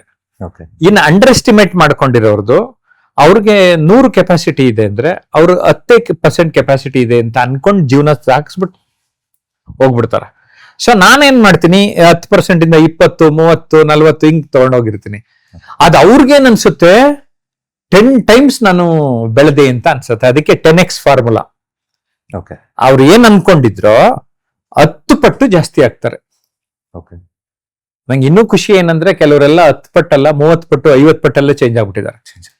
ಅದೇ ಪ್ರಾಪರ್ ಒಂದು tune up tuning and fine tuning. Fine tuning. ಅವರು ಯಾವುದೋ ಕೆಲವು ವಿಚಾರಗಳಲ್ಲಿ ಪ್ಲಸ್ ಇರುತ್ತೆ, ಮೈನಸ್ ಇರುತ್ತೆ. ಸ್ಟ್ರೆಂತ್ಸ್ ಮೇಲೆ we have to strengthen our strengths, weakness ನ convert our weakness into strengths. So ಸಾಮರ್ಥ್ಯ, ದೌರ್ಬಲ್ಯ. ಸಾಮರ್ಥ್ಯ ವೃದ್ಧಿಸ್ಕೊತಾ ಹೋಗ್ಬೇಕು, ದೌರ್ಬಲ್ಯ ಕುಗ್ಗಿಸ್ಕೊತಾ ಹೋಗ್ಬೇಕು. ಇದು ಯಾವ ಏಜ್ ಇಂದ ಸ್ಟಾರ್ಟ್ ಆಗ್ಬೇಕು ಸರ್, ಅಥವಾ ಪೇರೆಂಟ್ಸ್? ಸೊ ಈಗ ಪೇರೆಂಟಿಂಗ್ ಅಲ್ಲಿ ಇದನ್ನ ಯಾವ ತರ ಇಂಪ್ಲಿಮೆಂಟ್ ಮಾಡ್ತಾ ಹೋಗ್ಬೇಕು? ನಾನು ಪೇರೆಂಟಿಂಗ್ ಮೇಲೆ ಈಗ ಪುಸ್ತಕ ಕೂಡ ಬರಿತಾ ಇದ್ದೇನೆ. ಒಬ್ರು ಆಚಾರ್ಯ ರವಿಶಂಕರ್ ಜಿ ಅವರು ಮತ್ತೆ ವಿವೇಕಾನಂದ ಹೇಳಿದ ಮಾತನ್ನ ಹೇಳಿದ್ರು. ಏನಂದ್ರೆ, ಹುಟ್ಟೋ ಮುಂಚೆನೆ ಪೇರೆಂಟ್ಸ್ ಒಳ್ಳೆ ಮನಸ್ಸಿಂದ ನಮ್ಮ ಮಕ್ಳು ಹಿಂಗ ಆಗ್ಬೇಕು ಅಂತ ಯೋಚನೆ ಮಾಡಾದ್ರೆ ಅದೇ ತರ ಮಕ್ಳು ಹುಟ್ಟತಾರಂತ. ಅವ್ರ ಮಕ್ಕಳನ್ನ ಅದೇ ತರ ಜನಿಸಿದ್ದಾರೆ. ಯಾರು, ನಾನು ಅವ್ರು ಪೆನ್ಕೊಂಡಲ್ಲಿದ್ದಾರೆ, ಮೈಸೂರಿನವರು, ಆಚಾರ್ಯ ರವಿಶಂಕರ್ ಅಂತ. ಅವ್ರ ಮಕ್ಳ ಮೇಲೆ ಪ್ರಯೋಗ ಮಾಡ್ಕೊಂಡು ಅವ್ರ ಮಗಳಿಗೆ ಐಶ್ವರ್ಯ ತರ ಕಣ್ಣಿರ್ಬೇಕು, ಹೀಗೀಗ ಇರ್ಬೇಕು ಅಂದ್ರೆ ಹಾಗೇ ಆ ಮಕ್ಳು ಹುಟ್ಟಿದ್ದಾರೆ. ಅಂದ್ರೆ ಅದೇ ತರ ಅಂದ್ರೆ ಕಲರ್ ಎಲ್ಲ ಚೇಂಜ್ ಆಗಿದೆ. ಎಸ್, ನಿಜನಾ ಸರ್ ಇದು? ನಾನ್ ನೋಡಿದ್ದೀನಲ್ಲ. ಓಕೆ. ಆಕೆ ಮಿಸ್ ವರ್ಲ್ಡ್ ಅಲ್ಲ, ಮಿಸ್ ಚೆನ್ನೈ ಏನೋ ಆಗಿದ್ರು. ಆಮೇಲೆ ಯಾವ್ದೋ ಒಂದು ಫಿಲಮ್ ಅಲ್ಲೂ ಹೀರೋಯಿನ್ ಆಗಿದ್ದಾರೆ. ನಾನು ಅವ್ರ ಮಕ್ಳು ನೋಡಿರೋದ್ರಿಂದ ಅವ್ರಿಗೆ ಹೇಳಿರೋದು ಸತ್ಯ ಅಂತ ನನಗೆ ಗೊತ್ತಾಗಿದೆ. ಜೊತೆಗೆ ಚರ್ಚೆ ಮಾಡಿದ್ದೇನೆ. ಸೊ ಅಂದ್ರೆ ಮಗು ಹುಟ್ಟಕ್ಕೆ 9 ತಿಂಗಳು ಮುಂಚೆಯಿಂದನೇ ಪೇರೆಂಟ್ಸ್ ಕರೆಕ್ಟ್ ಆಗಿ ಇದ್ಕೊಂಡು ನಮ್ಮ ಮಕ್ಳು ಹಿಂಗಿರ್ಬೇಕು, ನಾವ್ ಹಿಂಗ್ ಮಾಡ್ಬೇಕಂತ ಗ್ರೂಮಿಂಗ್ ಮಾಡಿದ್ರೆ ಏಕಲವ್ಯಂಗ್ ಏನ್ ಎಫೆಕ್ಟ್ ಆಗಿತ್ತು ಅದು ಎಲ್ಲ ಮಕ್ಕಳಿಗೂ ಆಗುತ್ತೆ ಅಂತ ಅವ್ರು ಗೈಡ್ ಮಾಡ್ತಾ ಇದ್ದಾರೆ. ಅದನ್ನೇ ಒಂದು ಸೈಡಲ್ಲಿ ಒಂದು ಪ್ರೊಫೆಷನ್ ಮಾಡ್ಕೊಂಡಿದ್ರು. ಸೊ ಈಗ ಇದಲ್ದೇನೆ ಈಗ ಮಕ್ಳೆಲ್ಲ ಆಗ್ಬಿಟ್ಟಿರ್ತಾರೆ. ನಾರ್ಮಲ್ ಆಗಿ ಎಲ್ರದು ಒಂದು ಕಾಮನ್ ಹೇಗಿರುತ್ತೆ ಗ್ರೋತ್ ಅದೇ ತರ ಇರುತ್ತೆ ಮನೆಯಲ್ಲಿ.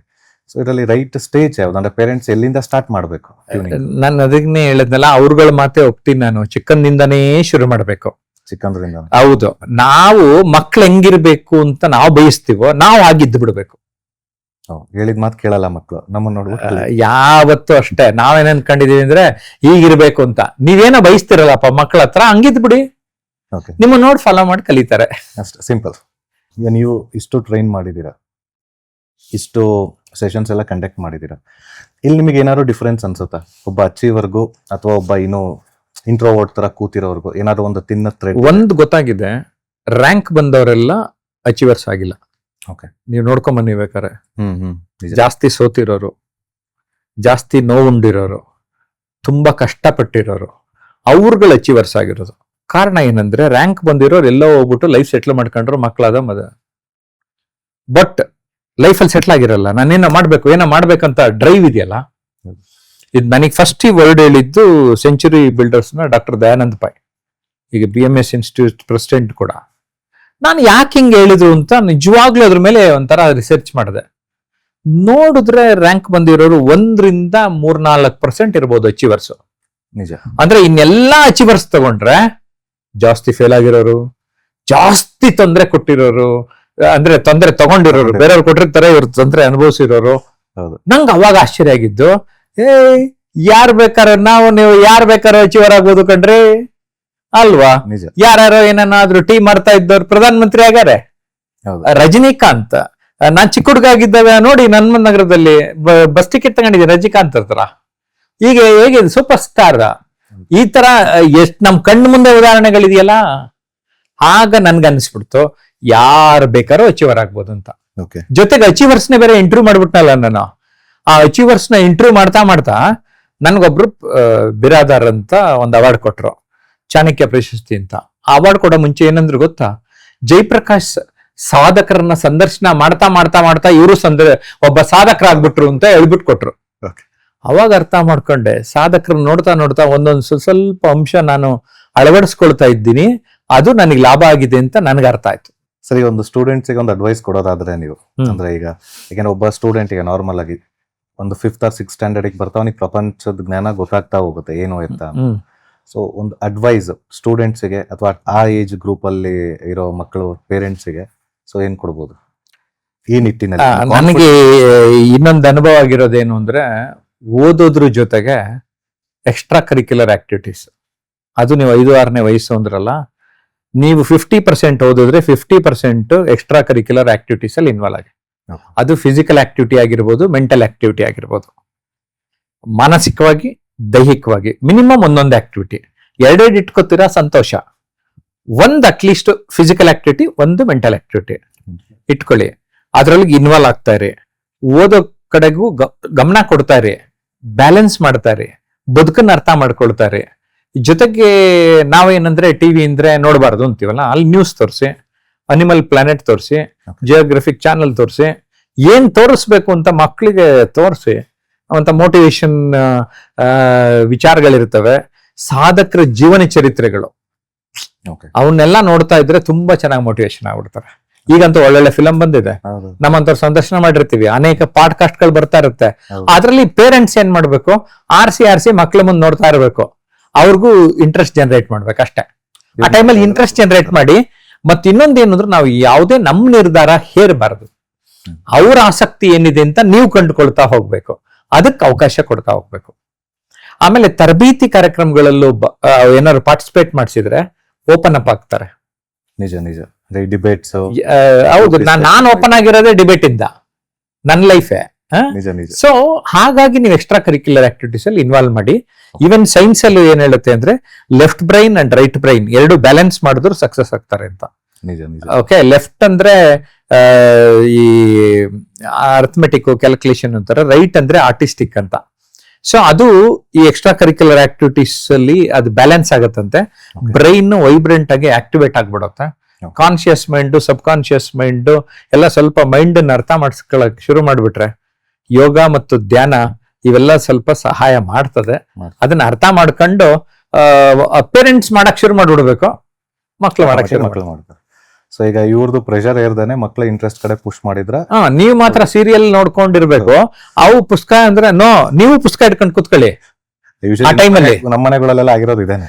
ಅದೇನೆ, ನಾನು ಅದಕ್ಕೆ ಏನ್ ಮಾಡ್ತಿದ್ದೆ, ನನ್ನ ಮಗಳಿಗೆ ಎಕ್ಸಾಮ್ ಇದ್ದಾಗ ನಾನು ಪುಸ್ತಕ, ಅಪ್ಪ ನನ್ಗಿನ್ನ ಜಾಸ್ತಿ ನೀನ್ ಓದ್ತೀಯಲ್ಲಪ್ಪ ಅಂತ ಕೇಳಿದ್ಲು. ಅವ್ರಿಗೆ ಆ ಫೀಲಿಂಗ್ ಬಂತಲ್ವಾ. ನಿಜ ನಿಜ. ಸೊ ನಿಮ್ ಮಕ್ಕಳಿಂದ ಏನ್ ಬಯಸ್ತೀರಿ ನೀವು ಅದನ್ನ ಮಾಡಿ, ಅಷ್ಟೇ. Simple formula. ಅಲ್ಲ, ನೀವ್ ಹೇಳಿದ್ ಕರೆಕ್ಟ್ ಸರ್. ಸೊ ಈ ಸಾಧಕರನ್ನ ಸಂದರ್ಶನ ಮಾಡಿ ಮಾಡಿ ನೀವು ಒಬ್ರು ಸಾಧಕರಾಗಿದ್ದೀರಾ ಅನ್ನೋದು ಎಷ್ಟು ನಿಜಾನೋ, ಈಗ ನಿಮ್ದು 360 ಡಿಗ್ರಿ ಹೋಲಿಸ್ಟಿಕ್ ಅಪ್ರೋಚ್ ಕೊಟ್ಟಿದ್ದೀರಾ ಎಲ್ಲಾ ಕಡೆ. ಸೊ ಇದಲ್ದೇನೆ ನೀವು ಸುಮಾರು ನಾಟಕಗಳನ್ನ ಬರ್ದಿದ್ದೀರಾ. ಕೆಲವು ಇದ್ರಲ್ಲಿ ನಾಟಕ ಮಾಡ್ದೆ, ಅಭಿನಯ ಮಾಡ್ದೆ, ನಾಟಕ ಬರೀಲಿಲ್ಲ. ನಾನು ಬರ್ದಿರೋದೆಲ್ಲ ವ್ಯಕ್ತಿತ್ವ ವಿಕಸನಕ್ಕೆ ಸಂಬಂಧಪಟ್ಟಿದ್ದೆ. ಅದು ನನಗೆ CGK, ನಿಮ್ಗೆ ಗೊತ್ತಿರ್ಬೋದು, CG ಕೃಷ್ಣಸ್ವಾಮಿ ಅಂತ ಫೇಮಸ್, ಅವ್ರದ್ದು one month theatre workshop attend ಮಾಡಿದ್ದೆ. ಆಮೇಲೆ SK ಮಾಧವರಾವ್ದು ಮಳೆ ನಿಲ್ಲುವವರೆಗೆ ಅಂತ. ನಾನು 17ನೇ ವಯಸ್ಸಿನಲ್ಲಿ 70 ವರ್ಷದ ಮುದುಕನ್ ಪಾತ್ರ ಕೊಟ್ಟಿದ್ರು. ಅದನ್ನ ಒಂದು ವೇದಿಕೆನಲ್ಲಿ ನಿಭಾಯಿಸಿದ್ದೆ. ಕೆಲವು ಸೀರಿಯಲ್ಗಳಲ್ಲಿ ಸಣ್ಣ ಪುಟ್ಟ ಪಾತ್ರ, ಒಂದ್ 5-6 ಫಿಲಮ್ ಅಲ್ಲೂ ಪಾತ್ರ. ಅವೆಲ್ಲ ಸುಮ್ನೆ ಹೆಂಗಿರುತ್ತೆ, ಸಿನಿಮಾಗ ಹೋದ್ರೆ ಹೆಂಗಿರುತ್ತೆ, ಡ್ರಾಮಾಗ ಹೋದ್ರೆ ಹೆಂಗಿರುತ್ತೆ, ಅನುಭವ ತಗೋಬೇಕು ಅನ್ಸಿತ್ತು, ಹೋಗಿ ತಗೊಂಬಿಟ್ಟೆ. ಸರ್ ಅಲ್ಲಿಗೆ ಅಟ್ರಾಕ್ಟ್ ಆಗ್ಲಿಲ್ಲ ನೀವು? ಅಟ್ರಾಕ್ಟ್ ಆಗ್ಲಿಲ್ಲ ಅಂದ್ರೆ ಕಾರಣ, ರಿಹರ್ಸಲ್ಗೆಲ್ಲ ಡ್ರಾಮಾಗೆ ಟೈಮ್ ಜಾಸ್ತಿ ಬೇಕಿತ್ತು, ನನ್ನ ಹತ್ರ ಟೈಮ್ ಇರ್ಲಿಲ್ಲ. ಅದಕ್ಕೆ ಸೀರಿಯಲ್ಗಾದ್ರೆ ಒಂದಿನ ಫ್ರೀ ಇದ್ರೆ ಯಾವ್ದೋ ಒಂದು ಸಣ್ಣ ರೋಲ್ ಅಷ್ಟಕ್ಕೆ ಹೋಗಿ ಬಂದೆ, ಫಿಲಮ್ಗೂ ಆ ತರದಕ್ಕೆ ಅಷ್ಟಕ್ಕೆ ಹೋಗಿ ಬಂದೆ. ಸೊ ನಿಮ್ಗೆ ಯಾವತ್ತೂ ಅನ್ಸಿಲ್ವಾ ಅಟ್ಲೀಸ್ಟ್ ಬಿಹೈಂಡ್ ದಿ ಕ್ಯಾಮ್ರಾ ಅಂತ ಒಂದು ಡೈರೆಕ್ಷನ್ ಡಿಪಾರ್ಟ್ಮೆಂಟ್ ಅಥವಾ ಒಂದು ಸ್ಕ್ರೀನ್ ಪ್ಲೇನೋ ಏನೋ ಒಂದು ಮಾಡ್ಬೇಕು ಅಂತ? ಅಂದ್ರೆ ನನಗೆ ಟ್ರೈನಿಂಗ್ ಸೆಳೆದಂಗೆ ಅವು ಯಾವ್ದು ಸೆಳೀಲಿಲ್ಲ. ಇನ್ನೊಂದೇನಾಗೋಯ್ತು, ಈ ಫಿಲಮ್ ಆರ್ಟಿಸ್ಟ್ ಅವ್ರ ಕಥೆಗಳು ಕೇಳ್ಕೊಳ್ಳಿವ್ನಲ್ವಾ. ನಾನೀಗ ಅದೊಂದು ಪುಸ್ತಕ ಬರೀಬೇಕು ಅಂತ ಇದ್ದೀನಿ, ಬಣ್ಣದ ಲೋಕದ ನಕ್ಷತ್ರಗಳು ಅಂತ. ಓಕೆ, ಸೊ ಅವ್ರ ಕಥೆಗಳೆಲ್ಲ ಕೇಳ್ಕೊಂಡಿದ್ದೀನಿ. ಮತ್ ನಾನೇ ಎಷ್ಟೊಂದ್ ಜನ ಕಳ್ಸಿ, ನನ್ನ ಹತ್ರನೇ ಎಷ್ಟೊಂದ್ ಜನ ಬಂದ, ನಾನು ಆಗ್ಬೇಕು, ಹೀರೋಯಿನ್ ಆಗ್ಬೇಕು ಅಂತ 1000 ಜನ ಕನ್ಸು ಕಟ್ಕೊಂಡು ಬರ್ತಾರೆ. ಅದ್ರಲ್ಲಿ ಒಬ್ರು ಇಬ್ರು ಕ್ಲಿಕ್ ಆಗ್ತಾರೆ. ನಿಜ ನಿಜ. ಅದ್ ನಾನು ಕಣ್ಣಾರೆ ನೋಡಿರೋದು. ಅದಕ್ಕೆ ಎಲ್ಲರಿಗೂ ಹೇಳಿ, ಇಲ್ಲ ಓದ್ರಪ್ಪ, KS ಮಾಡ್ರಿ, IAS ಮಾಡ್ರಿ, ಇನ್ನೊಂದು ಯಾವ್ದೋ ಕಾಂಪಿಟೇಟಿವ್ ಎಕ್ಸಾಮ್ ಮಾಡಿ ಅಂತ ಸುಮಾರು ಜನಕ್ಕೆ ರೀಡೈರೆಕ್ಟ್ ಮಾಡಿದೀನಿ. ಅಂದ್ರೆ ಅವ್ರಿಗೇನು ಅಂದ್ರೆ ನಾನು ಎಷ್ಟ್ ತರ ಆಗ್ಬಿಡ್ಬೇಕು, ದರ್ಶನ್ ತರ ಆಗ್ಬಿಡ್ಬೇಕು ಅಂತ. ಈಗ ನಾನು ದರ್ಶನ್ನೇ ಇಂಟರ್ವ್ಯೂ ಮಾಡಿದ್ದೇನೆ. ಆ ದರ್ಶನ್ ಅವಾಗ ಸ್ಟಾರ್ಟಿಂಗ್ ಅಲ್ಲಿ ಸಪೋರ್ಟ್ ಮಾಡಿಲ್ಲ.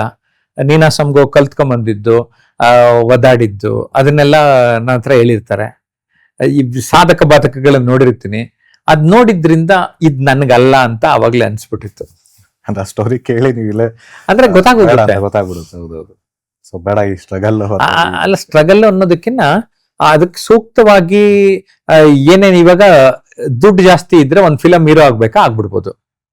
ಪ್ರೊಡ್ಯೂಸ್ ಮಾಡ್ಕೊಂಡು ನಾವೇ ಪ್ರೊಡ್ಯೂಸ್ ಮಾಡ್ಕೊಂಡ್ರಾಯ್ತು. ಯಾರೋ ಮಾಡಿದ್ರೆ ಅಂತವ್ರು ಎಷ್ಟು ಚೆನ್ನಾಗಿ ಬಂದಿಲ್ವಾ, ಪೊಲಿಟಿಷಿಯನ್ಸ್ ಮಕ್ಳು ಬಂದ್ರು, ಬೇರೆ ಬೇರೆಯವ್ರು ಬಂದ್ರು, ನಿಂತ್ಕೊಂಡ್ರ ಇಲ್ಲ. ಆದ್ರೆ ನಿಜವಾದ ಸ್ಟಫ್ ಇದ್ದು ಪ್ರಯತ್ನ ಪಟ್ಟವರೆಲ್ಲ ಹೇಗೋ ಒಂದು ನಿಂತ್ಕೊಂತಾರೆ. ಅದು ಗೊತ್ತಾಗಿದೆ ನನಗೆ.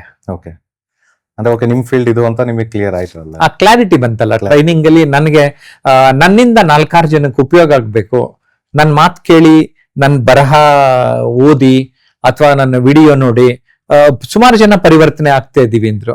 ಅದ್ರಲ್ಲೇ ಜಾಸ್ತಿ ಖುಷಿ ಇದೆ ಅಂತ ಅನ್ಸ್ಬಿಡ್ತು. ಸೊ ಈಗ ಸಕ್ಸಸ್ಫುಲ್ ಪೀಪಲ್ ಅಲ್ಲಿ, ಯಾಕಂದ್ರೆ ಇದು ಈ ಕ್ವಶನ್ ಏನೋ ಕೇಳ್ತಾ ಇದ್ದೀನಿ ಅಂದ್ರೆ, ಈಗ ಸುಮಾರು ಜನ ಟೀನೇಜರ್ಸ್ಗೆ ಇದಂತೂ ತುಂಬಾ ಇಂಪಾರ್ಟೆಂಟ್. ಅವ್ರಿಗೆ ಅವ್ರದ್ದು ರೋಟೀನ್ ಪ್ಯಾಟರ್ನ್ ಅಲ್ಲಿ ತುಂಬಾ ಕನ್ಫ್ಯೂಷನ್ ಇರುತ್ತೆ. ಈಗ ಸಕ್ಸಸ್ಫುಲ್ ಪೀಪಲ್, ಈಗ ನೀವು ಹೇಳ್ದಂಗೆ ಫಿಲ್ಮ್ ಇಂಡಸ್ಟ್ರಿಯಲ್ಲಿ 1-2-3 ಹೆಸರು ಬರುತ್ತೆ, ಸ್ಪೋರ್ಟ್ಸ್ ಅಲ್ಲಿ 1-2-3 ಹೆಸರು ಬರುತ್ತೆ, ಅಥವಾ ನಮ್ದು ಕಮಿಷನರ್ ಯಾರು, DC ಯಾರು ಅಂದ್ರೆ ಎಷ್ಟೋ ಸತಿ ಅವ್ರದ್ದು ನೆನ್ಪೆ ಬರೋದಿಲ್ಲ ಹೆಸರು. ಅದ್ರಲ್ಲಿ ಒಬ್ಬರದ್ದು ಇಬ್ಬರದ್ದು ಇರುತ್ತೆ, IAS ಆಫೀಸರ್ಸ್, IPS ಆಫೀಸರ್ಸ್. ಇವ್ರದ್ದು ಕಾಮನ್ ಲೈಫ್ ಸ್ಟೈಲ್ ಹೇಗಿರುತ್ತೆ ಅಂದ್ರೆ, ರೋಟೀನ್, ಡೈಲಿ ರೋಟೀನ್, ಅಥವಾ ಅವ್ರದ್ದೊಂದು ಕಾಮನ್ ಹ್ಯಾಬಿಟ್ಸ್ ಯಾವ ತರ ಇರುತ್ತೆ? ನೀವ್ ಏನಾದ್ರೂ ಓದಿದ್ದನ್ನ ಸರಿಯಾಗಿ ಅರ್ಥ ಮಾಡ್ಕೊಂಡು ಆ ಫೀಲ್ಡ್ ಅಲ್ಲಿ ಬೆಳಿಬೇಕು ಅಂತ ನೀವು ಮನ್ಸಿದ್ರೆ ಬೆಳಿಬಹುದು. ಸೈನ್ಸ್ ಆಗ್ಲಿ, ಆರ್ಟ್ಸ್ ಆಗ್ಲಿ, ಕಾಮರ್ಸ್ ಆಗ್ಲಿ, ಆ ಎಲ್ಲದಕ್ಕೂ ಪ್ಲಸ್ ಮೈನಸ್ ಇರ್ತದೆ. ನಾನು ಆ ಪ್ಲಸ್ ಏನೋ ಅಡ್ವಾಂಟೇಜ್ ಏನೋ ನೋಡ್ಕೊಂಡೋದ್ರೆ ನನಗ್ ಗೊತ್ತಾಗಿದೆ, ಯಾರು ಬೇಕಾದ್ರೂ ಒಂದ್ ಲೆವೆಲ್ ನೆಕ್ಸ್ಟ್ ಲೆವೆಲ್ಗೆ ಹೋಗಿ ಸಾಧನೆ ಮಾಡ್ಬಿಡ್ಬೋದು. ನನಗೆ ಆ ಸತ್ಯ ಗೊತ್ತಾಗೋಗಿದೆ. ಫಸ್ಟ್ ಕ್ಲಾರಿಟಿ ಇರಬೇಕು, ನಮಗೆ ಕ್ಲಾರಿಟಿ ಇರಬೇಕು, ಇನ್ವಾಲ್ವ್ ಆಗ್ಬೇಕು. ನಾವ್ ಏನ್ ಮಾಡ್ತೀವಿ ಅದ್ರಲ್ಲಿ ಗೊತ್ತಿರ್ಬೇಕು, ಕನಸುಗಳನ್ನ ಗುರಿಯನ್ನಾಗಿ ಮಾಡ್ಕೋಬೇಕು, ಆ ಗುರಿ ಕಡೆಗೆ ನಿರಂತರವಾಗಿ ಪ್ರಯತ್ನ ಪಡಬೇಕು. ಸುಮಾರು ಜನ ಏನಾಗುತ್ತೆ, ಇನ್ನೇನ್ ಗುರಿ ರೀಚ್ ಆಗ್ತೀವಿ ಅನ್ನೋದ್ರೆ ಮಧ್ಯದಲ್ಲಿ ಇಲ್ಲೆಲ್ಲೋ ವಾಪಸ್ ಬಂದ್ಬಿಡ್ತಾರೆ. ಸತತವಾಗಿ ಪ್ರಯತ್ನ ಪಡ್ತಾನೆ ಇರ್ಬೇಕು. ಸತತವಾಗಿ ಯಾರು ಇರ್ತಾರೆ, ಈಗ ನನ್ನ ತರಬೇತುದಾರ ಅಂತ 30 ವರ್ಷದಿಂದ ನಾನು ಇದೇ ಫೀಲ್ಡ್ ಅಲ್ಲಿ ಇರೋದ್ರಿಂದ ಈ ಕರ್ನಾಟಕದಲ್ಲಿ ಒಬ್ಬ ಪ್ರಸಿದ್ಧ ತರಬೇತುದಾರ, ಒಬ್ಬ ಮಾರ್ಗದರ್ಶಿ ಅಂತ ಈಗ ನನ್ ಗುರುತಿಸ್ತಾರೆ. ನಿಜ ನಿಜ ನಿಜ. ಸೊ ಒಂದು ಪೀರಿಯಡ್ ಇರ್ಬೇಕು, ಅದಕ್ಕೆ ತಕ್ಕಂಗೆ ನೀವು ಬರಹಗಾರ ಅಂದ್ರೆ, ಈಗ ನಾನೊಂದು 20 ಪುಸ್ತಕ ಕನ್ನಡದಲ್ಲಿ, 6 ಪುಸ್ತಕ ಇಂಗ್ಲಿಷ್ ಅಲ್ಲಿ ಬರ್ದಿದ್ದೇನೆ. ಸೊ ಬರಹಗಾರ, ಒಂದು ಪುಸ್ತಕ ಬರೆದ್ರು ಬರಹಗಾರ. ನಿಜ. ಆದ್ರೆ ನಾನು ಕನ್ಸಿಸ್ಟೆಂಟ್ ಆಗಿ ಮಾಡ್ತಾ ಇದ್ರೆ ನಾನು ನಂಬೋದು ಜಾಸ್ತಿ. Consistency is the key. Key. ಏನೇ ಮಾಡಿ, ಈಗ ಒಬ್ಬ ಕ್ಯಾಮ್ರಾ ಚೆನ್ನಾಗಿ ತೆಗಿತಾ ಇದ್ರೆ ಒಳ್ಳೆ ಕ್ಯಾಮ್ರಾಮನ್ ಆಗ್ಬಿಡ್ತಾನೆ, ವರ್ಲ್ಡ್ ಫೇಮಸ್ ಕ್ಯಾಮ್ರಾ ಹುಡ್ಕೊಂಡ್ ಬರ್ತಾರೆ. ಅದೇ ತರ ಎಡಿಟರ್. ಸೊ ಈವನ್ ಟೆಕ್ನಿಷಿಯನ್ಸ್ಗೂ ಇದು ಅಪ್ಲೈ ಆಗುತ್ತೆ. ಆಮೇಲೆ ನಮ್ಗೇನೋ ಕನ್ಸಿರ್ತದಲ್ಲ IAS ಅಂದ್ರೆ, ಈಗ ಕೆಲವು IAS ಗಳು ಅಯ್ಯೋ ಯಾಕಾದ್ರೂ ಮಾಡೋದ್ನಪ್ಪ ಅಂತ ಹೇಳ್ದವ್ರಿದಾರೆ ನನಗೆ. ಯಾಕೆ ಅಂದ್ರೆ ಅವ್ರು ರಾತ್ರಿ 10 ಗಂಟೆವರೆಗೂ 11 ಗಂಟೆವರೆಗೂ ಫೈಲ್ ಇಟ್ಕೊಂಡು ಟೆನ್ಷನ್ ಮಾಡ್ಕೊಂಡಿರೋದು ನಾನು ನೋಡಿದ್ದೀನಿ. ರಾಜಕಾರಣಿಗಳು ಆಟ ಆಡ್ಸಿರೋದು ನೋಡಿದ್ದೀನಿ. ಅಂತವ್ರು ನನಗೆ ಹೇಳಾರೆ. ಸೊ ಹಾಗಾಗಿನೇ ಈ IAS ಗಳು ಕೆಲವರು ಅವಕಾಶ ಸಿಕ್ಕರೆ ರಾಜಕೀಯಕ್ಕೆ ಹೋಗೋಕೆ ಟ್ರೈ ಮಾಡೋದು. ಅರ್ಥ ಆಯ್ತಾ? ಈ ಫೀಲ್ಡ್ ಸ್ವಲ್ಪ ಅರ್ಥ ಮಾಡ್ಕೊಂಬಿಟ್ರೆ, ಇದೇನಿದೆ IAS, ಇದೇನಿದೆ ರಾಜಕೀಯದ ಫೀಲ್ಡ್, ಇದೇನಿದೆ ಹೇಗೆ ಒಂದ್ ಸ್ವಲ್ಪ ಸ್ಟಡಿ ಮಾಡ್ಬೇಕು ನಾವು. Reading in between the lines ಅಂತೀವಿ. ಕಣ್ಣಿಗೆ ಕಾಣೋದೆಲ್ಲ ಹಂಗೆ ಇರಲ್ಲ, ಸ್ವಲ್ಪ ಏನೋ ಇರುತ್ತೆ. ಅದು ಸ್ವಲ್ಪ ಚೆನ್ನಾಗಿ ಅರ್ಥ ಮಾಡ್ಕೊಂಡು ಮುಂದೆ ಹೆಜ್ಜೆ ಇಡಿ ಅಂತ ಹೇಳ್ತೀನಿ. ಏನೋ ಪ್ರೆಷರ್ ಅಂತನೋ ಅಥವಾ ಏನೋ ಎಕ್ಟಿಕ್ ಆಯ್ತು ಅಂತನೋ ಇನ್ನೊಂದು ಫೀಲ್ಡ್ ಬಗ್ಗೆ ಯೋಚನೆ ಮಾಡೋದಕ್ಕಿಂತ ಇರೋದನ್ನ ಸ್ವಲ್ಪ ಅರ್ಥ ಮಾಡ್ಕೊಂಡ್ರೆ ಒಳ್ಳೇದು. ಅಂದ್ರೆ 10 ಕಟ್ಟುವ ಬದಲು ಒಂದು ಮುತ್ತು ಕಟ್ಟು ಅಂತ ಒಂದು ಕನ್ನಡದಲ್ಲಿ ಗಾದೆ ಇದೆ. 16 ಕಡೆ ಗುಂಡಿ ತೋಡುವ ಬದಲು ಒಂದೇ ಕಡೆ ಗುಂಡಿ ತೋಡಿದರೆ ನೀರು ಸಿಗುತ್ತೆ, ಅನ್ವಾಂಟೆಡ್ ಬೇರೆ ಬೇರೆ ಹಳ್ಳಗಳು ಆಗಲ್ಲ ಅಂತ. ಮುಂಚೆ ಏನಿತ್ತು ಅಂದ್ರೆ 5 ಗುರಿ ಇಟ್ಕೊಳ್ಳಿ ಅನ್ನೋ ತರ ವಾರೆನ್ ಬಫೆ ಹೇಳಿದ್ರು. ಹೌದು, 25 ಲಿಸ್ಟ್ ಮಾಡ್ಕೊಳ್ಳಿ, ಅದ್ರಲ್ಲಿ ಟಾಪ್ 5 ಇಟ್ಕೊಳ್ಳಿ, ಇನ್ 20 ಕಿತ್ತಾಕ್ಬಿಡಿ ಅಂತ ಹೇಳಾರು. ಓಕೆ, ವಾರೆನ್ ಬಫೆ ಹಂಗೆ ಹೇಳಿದ್ರು. ಆಮೇಲೆ ಏನಾಯ್ತು, ಪ್ಲಾನ್ ABC 3 ಇಟ್ಕೊಳ್ಳಿ ಸಾಕು ಅಂದ್ರು. ಇದು ಗೋಲ್ ಸೆಟ್ಟಿಂಗ್ ಬಗ್ಗೆ ನಡೆದ ಅಧ್ಯಯನಗಳನ್ನು ನಿಮ್ಮ ಹತ್ರ ಹೇಳ್ತಾ ಇದ್ದೀನಿ. Plan A, plan B, plan C ಅಂತ ಬರ್ತಾ ಬರ್ತಾ ಏನಾಯ್ತು, ಇಸಿ ಬಿಟ್ಟಾಕಿ ಅಂದ್ರು. ಸೊ ಹಾಗಾಗಿ ಏನಾಯ್ತು, plan A, plan B. So ನಾನು ಈ ಪ್ಲಾನ್ A, ಪ್ಲಾನ್ B ಎರಡರ ಮೇಲೆ ನಾನು ವರ್ಕ್ ಮಾಡ್ಕೊಂಡ್ ಬಂದಿದ್ದೀನಿ. ನನಗೆಲ್ಲೋ ಒಂದು ಕಡೆ ಇದೆಲ್ಲ ಅಂದ್ರೆ ಇದೊಂದು ಅನ್ನೋ ತರದ್ದು ನನಗೆ ಖುಷಿ ಸಿಕ್ಕಿದೆ.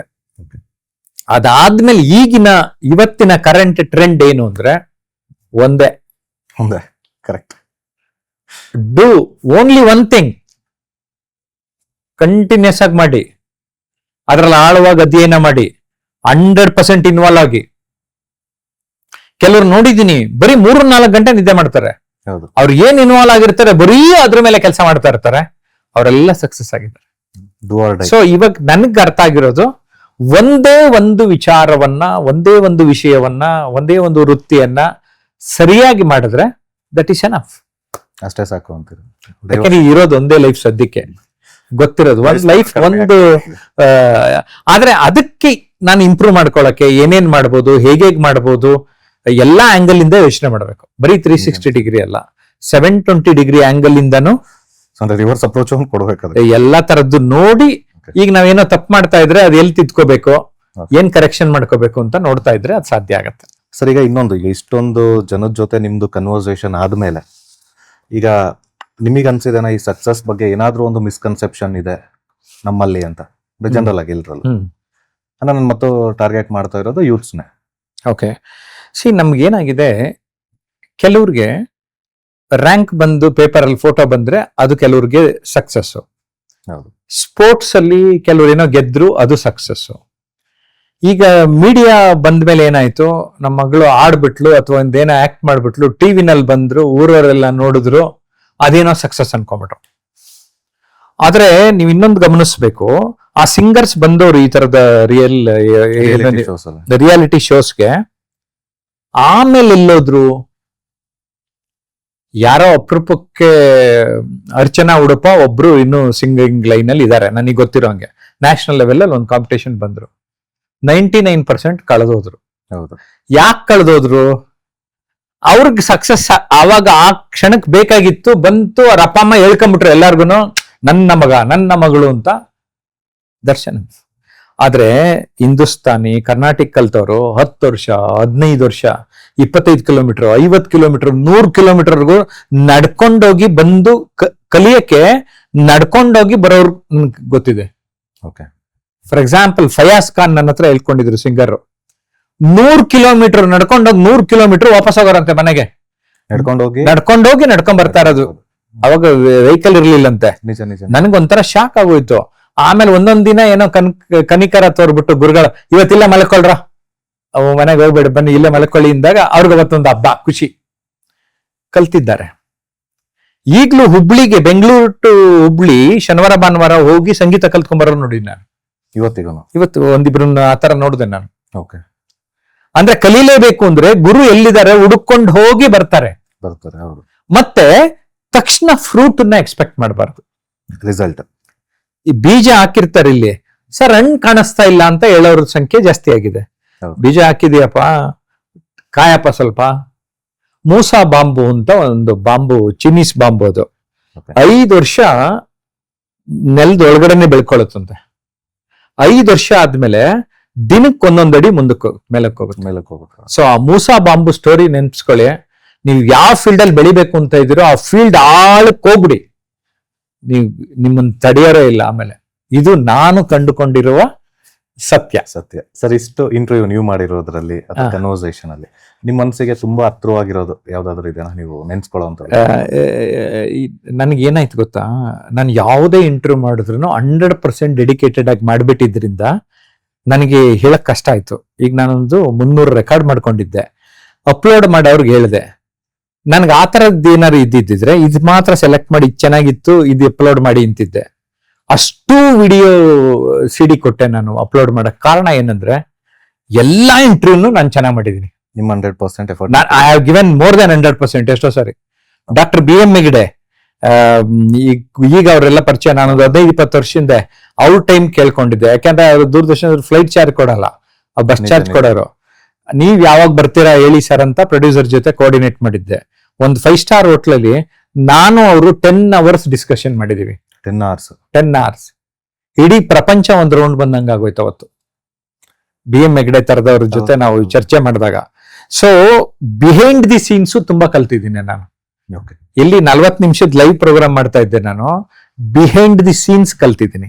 ಒಂದು ಅದಾದ್ಮೇಲೆ ಸಾಮಾನ್ಯ ಒಟ್ಟಿಗೆ ತಿಂಡಿ ತಿನ್ನಕ್ ಹೋಗ್ತಾ ಇದ್ದೆ ಬೆಳಗ್ಗೆ ಶೋ ಆದ್ರಿಂದ. ಮಾತಾಡ್ಬೇಕಾದ್ರೆ ಇನ್ನೊಂಚೂರು ಒಂದೇ ವೆಹಿಕಲ್ ಅಲ್ಲಿ ವಾಪಸ್ ಹೋಗ್ತಾ ಇದ್ದೋ, ಟಿವಿ ಮುಂದೆ ಹೇಳಕ್ ಆಗ್ತಿರ್ಲಿಲ್ಲ ಅಲ್ವಾ, ಅದೆಲ್ಲ ನನ್ನ ಹತ್ರ ಹೇಳ್ಬಿಟ್ಟಿದ್ದಾರೆ.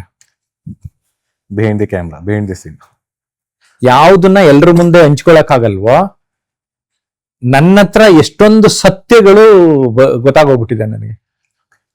ತುಂಬಾ ತುಂಬಾ ದೊಡ್ಡ ದೊಡ್ಡ ಸತ್ಯಗಳು.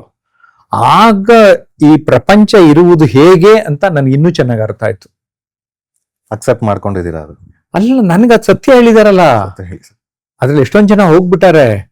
ಬಟ್ ನನ್ಗೆ ಆ ಸತ್ಯಗಳನ್ನ ನೋಡಿದಾಗ ಎಷ್ಟು ಜನರ ಬಣ್ಣ ಬಯಲಾಗಿದೆ ಅಲ್ಲಿ. ಪ್ರಪಂಚ ಹೇಗಿದೆ ಅನ್ನೋದು ನಿಜವಾಗಿ ಇರೋದು ಗೊತ್ತಾಗ್ಬಿಟ್ಟಿದೆ ನನಗೆ. ಹಾಗಾಗಿ ನಾನು ನಮ್ದೆಷ್ಟು ಸಾಕಪ್ಪ, ನಮ್ ವೃತ್ತಿ ನಮ್ದೆಷ್ಟು ಅಂದ್ಕೊಂಡು ನಮ್ ಪಾಡಿಗೆ ನಾವು ಜೀವನ ಮಾಡ್ಕೊಂಡಿದ್ದೀವಿ. ಹಾಗಾಗಿ ಎಷ್ಟೋ ಗುರಿಗಳು ಅಗತ್ಯನೇ ಇಲ್ಲ. ನನಗೇನ್ ಬೇಕು, ಅಲ್ಟಿಮೇಟ್ ನನ್ನ ಗುರಿ ಏನು ಅಂತ ಕಂಡುಕೊಂಡ್ರೆ ಆ ಗುರಿ ರೀಚ್ ಆದ್ರೆ ಅದೇ ಸಕ್ಸಸ್ ಸರ್. ನಿಜ, ದಟ್ಸ್ ಇಟ್. ಅದೊಂದು ಕ್ಲಾರಿಟಿ ನಾವೇನ್ ಮಾಡ್ಬೇಕು ಅಂತ ಅನ್ಕೊಂಡ್ರೆ ಅದೇ ಸಕ್ಸಸ್. ಅದ ಕ್ಲಾರಿಟಿಗೆ ಎಲ್ಲ ಸ್ಟ್ರಗಲ್ ಪಡ್ತಾರೆ. ಆ ಕ್ಲಾರಿಟಿ ಯಾವಾಗ ಟ್ರೈನಿಂಗ್, ಮೆಂಟ್ರಿಂಗ್, ಮತ್ತೆ ನೀವೇ ಸಾಧಕರ ಜೊತೆ ಸಂವಾದ ಮಾಡ್ತಾ ಇದ್ದಾಗ ಅಂತವ್ರ ವಿಚಾರಧಾರೆಗಳು ತಿಳ್ಕೋತಾ ನಿಮ್ಗೆ ಗೊತ್ತಾಗತ್ತೆ ಒಂದಿನ. ನಿಜ. ನಾನು ಅದಕ್ಕೆ ಒಂದು ಯಾವಾಗ್ಲೂ ಏನ್ ಹೇಳ್ತೀನಿ ಗೊತ್ತಾ, ಯಾವುದೇ ವ್ಯಕ್ತಿ ಭೇಟಿ ಆದ್ರೆ ಅವರಿಂದ ಏನ್ ತಗೋಬೇಕು ತಗೊಳ್ಳಿ. ನಿಮ್ಗೆ ಅವ್ರು ನೋಡಿದಾಗ ಏನೋ ಇಷ್ಟ ಆಗಲ್ಲ, ಅದ್ ಬಿಡ್ಬೇಕು ಅನ್ಸುತ್ತಲ್ಲ, ನೀವು ಅದ್ ಮಾಡ್ಬೇಡಿ, ಬಿಟ್ಬಿಡಿ ಅಷ್ಟೇ. ನಾನು ಇದೇ ಫಾರ್ಮುಲಾ ಮಾಡ್ಕೊಂಡ್ ಬಂದಿದ್ದೆ. ಯಾರ ಹತ್ರ ಕಲಿಬೇಕು ಅಂದ್ರೆ ಅವ್ರಲ್ಲಿ ಏನ್ ಕಲಿಬಹುದು ಅದಷ್ಟೇ ತಗೊಳ್ತಾ ಬಂದೆ. ನನಗೆ ಗೊತ್ತಿಲ್ದಂಗೆ ನನ್ನ ಪರ್ಸನಾಲಿಟಿ ಮೌಲ್ಡ್ ಆಗ್ಬಿಟ್ಟಿದೆ. So that has help me a lot. ಯಾವುದೇ ವ್ಯಕ್ತಿ ತಗೊಳ್ಳಿ, ಅವರಿಂದ ಏನ್ ಕಲಿಬಹುದು, ಏನ್ ಒಳ್ಳೇದು ಅದನ್ನ ತಗೊಳ್ಳೋದು, ಬೇಡದಿರೋದು. ಈಗ ಅವರಿಂದ ಏನೋ ಅವ್ರು ಕಂಡ್ರೆ ಇಷ್ಟ ಆಗಲ್ಲ, ಅದ್ ಅವ್ರಿಗೂ ಹೇಳದ್ ಬೇಡ, ಬೇರೆಯವ್ರಿಗೂ ಬೇಡ, ಅದ್ ನಾನ್ ಫಾಲೋ ಮಾಡಬಾರ್ದು ಅಂದ್ಬಿಟ್ಟು ಬಿಟ್ಬಿಡೋಣ. That's it, simple. ನಮ್ಗೆ ಅಲ್ಲೇ ಸಿಕ್ಬಿಡುತ್ತಲ್ಲ. ನಿಜ.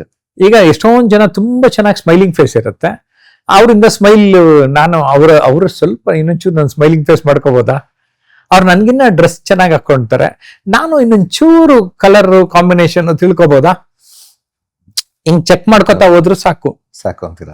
ಆಮೇಲೆ ನಮ್ಮಂತರ ಹತ್ರ ಟ್ರೈನಿಂಗ್ ಮೆಂಟರಿಂಗ್ ಬಂದ್ರೆ ಇನ್ನೊಂಚೂರು ರೆಡಿ ಮಾಡಿ ಗ್ರೂಮ್ ಮಾಡಿ, hey you can do like this ಅಂತ ದಾರಿ ತೋರಿಸ್ತೀವಿ. ಸರ್, ಈಗ ಕಮ್ಯುನಿಕೇಶನ್, ಲೀಡರ್ಶಿಪ್ ಸ್ಕಿಲ್ಸ್ ಇದೆಲ್ಲರೂ ಮಾತಾಡ್ತಾರೆ. ಈಗ ಸ್ಕೂಲ್ಗಳಲ್ಲಾಗ್ಲಿ ಕೆಲವರಿಗೆ ಮಾತ್ರ ಪುಷ್ ಸಿಗುತ್ತೆ, ಕಾಲೇಜಸ್ ಅಲ್ಲಾಗ್ಲಿ. ಇನ್ ಕೆಲವರು ಅವ್ರ ಇನ್ಫೀರಿಯಾರಿಟಿ ಕಾಂಪ್ಲೆಕ್ಸ್ ಇಂದನೋ ಅಥವಾ ಅಲ್ಲೇನೋ ನಮಗೆ ಆಗದೆ ಇರೋರು ಇದಾರೆ, ಹೋಗದೆ ಇರೋರು ಇದಾರೆ, ಒಂದು ಈಗೋ ಪ್ರಾಬ್ಲಮ್ ಇಂದನೋ ಬಿಟ್ಬಿಡ್ತಾರೆ. ಸೊ ಇವರಿಗೆಲ್ಲ ನೀವು ಒಂದು ಹೇಳೋದಾದ್ರೆ ಯಾವ ರೀತಿಯಾಗಿ ಇವ್ರು ಅವ್ರ ಮೈಂಡ್ ಸೆಟ್ ನ ಇಟ್ಕೋಬೇಕಾಗತ್ತೆ ಇಂಥ ಸ್ಟೇಜ್? ನನಗೆ ಬ್ರೂಸ್ಲಿ ಮಾತು ನೆನಪಾಗುತ್ತೆ, when there is no opportunity create an opportunity.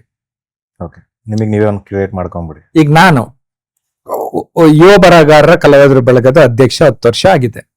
Okay, youth writers and artist guild ಅಂತ.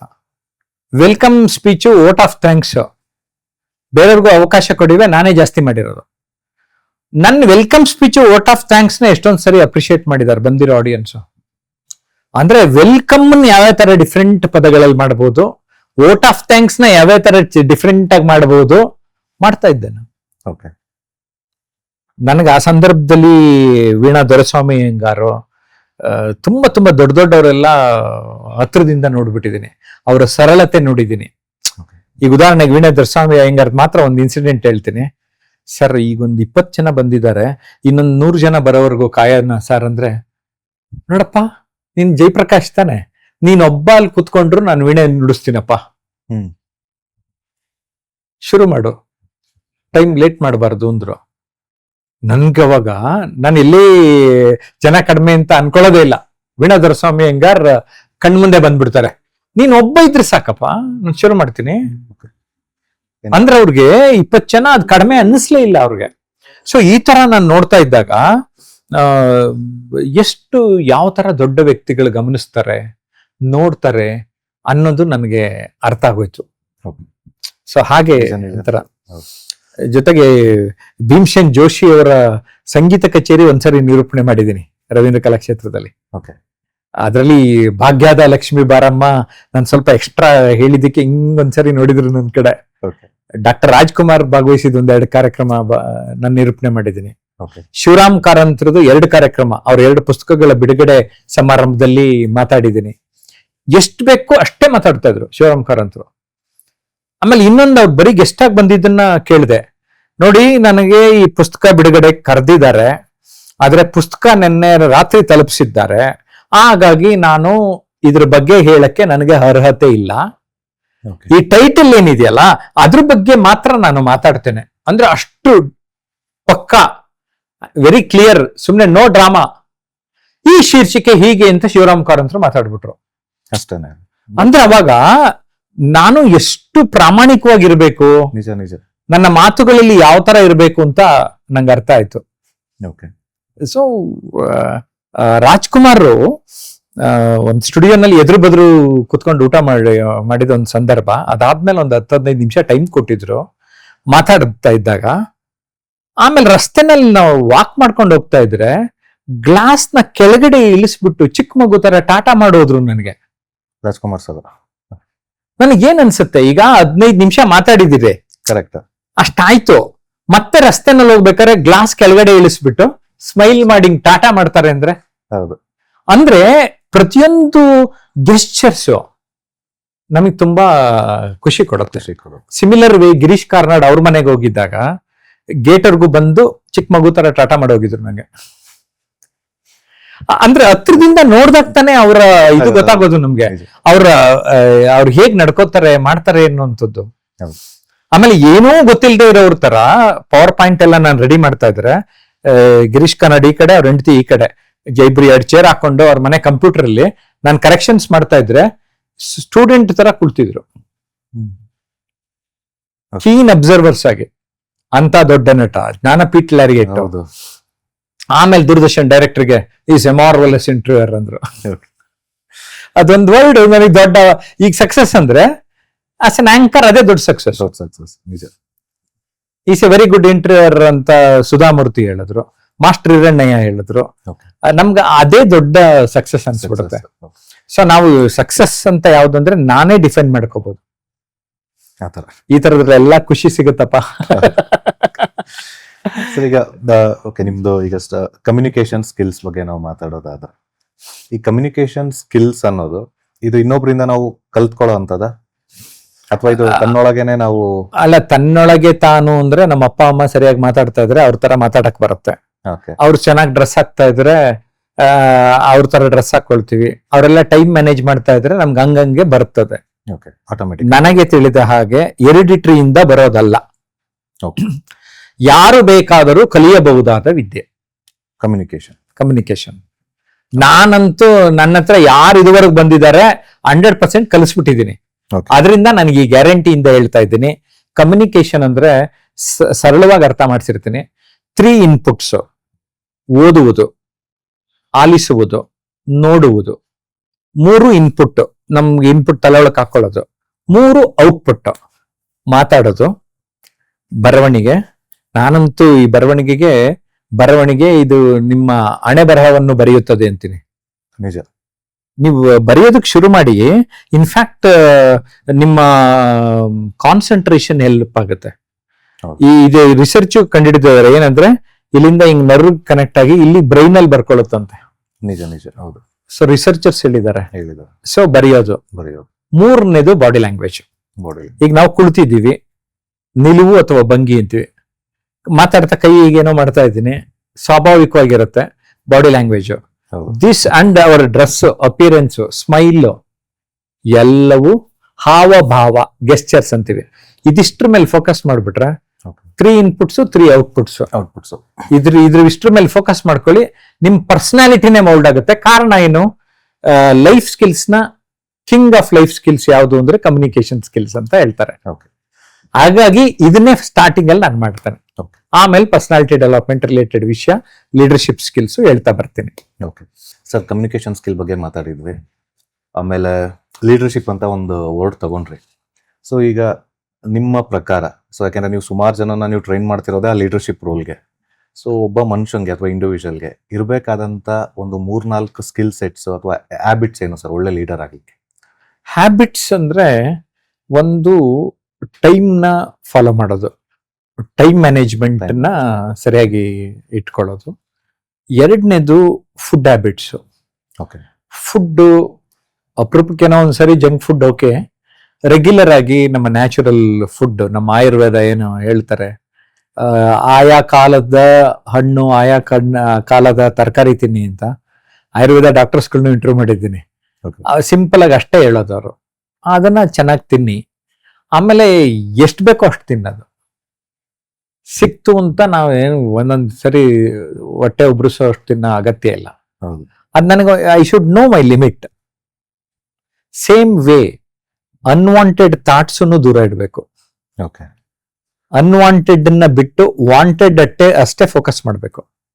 Focus on what you want and not on what you don't want. ಅಂದ್ರೆ ಆ ಥಾಟ್ ಪ್ರಾಸೆಸ್ ಅಲ್ಲಿ ಅನಗತ್ಯವಾಗಿರೋದು ಎಲ್ಲಾನು ತುಂಬಿಕೊಳ್ಳೋ ಅಗತ್ಯ ಇಲ್ಲ. And being in the present. Past future. Yesterday cancelled cheque, tomorrow promissory note and today is the ready cash ಅಂತೀವಿ. ನಂದು ಹಿಂದಿನ ಎಕ್ಸ್ಪೀರಿಯನ್ಸ್ ಇರಬೇಕು, ನನಗೆ ಮುಂದಿನ ಕನಸಿರ್ಬೇಕು, ಆದ್ರೆ ಇವತ್ತು ಅನುಭವಿಸ್ಬೇಕು. ನಿಜ. ನಂದು ಒಂದೇ ಸಿಂಪಲ್ ಇದೇನಂದ್ರೆ, work on the present, work on your today ಅಷ್ಟೇ.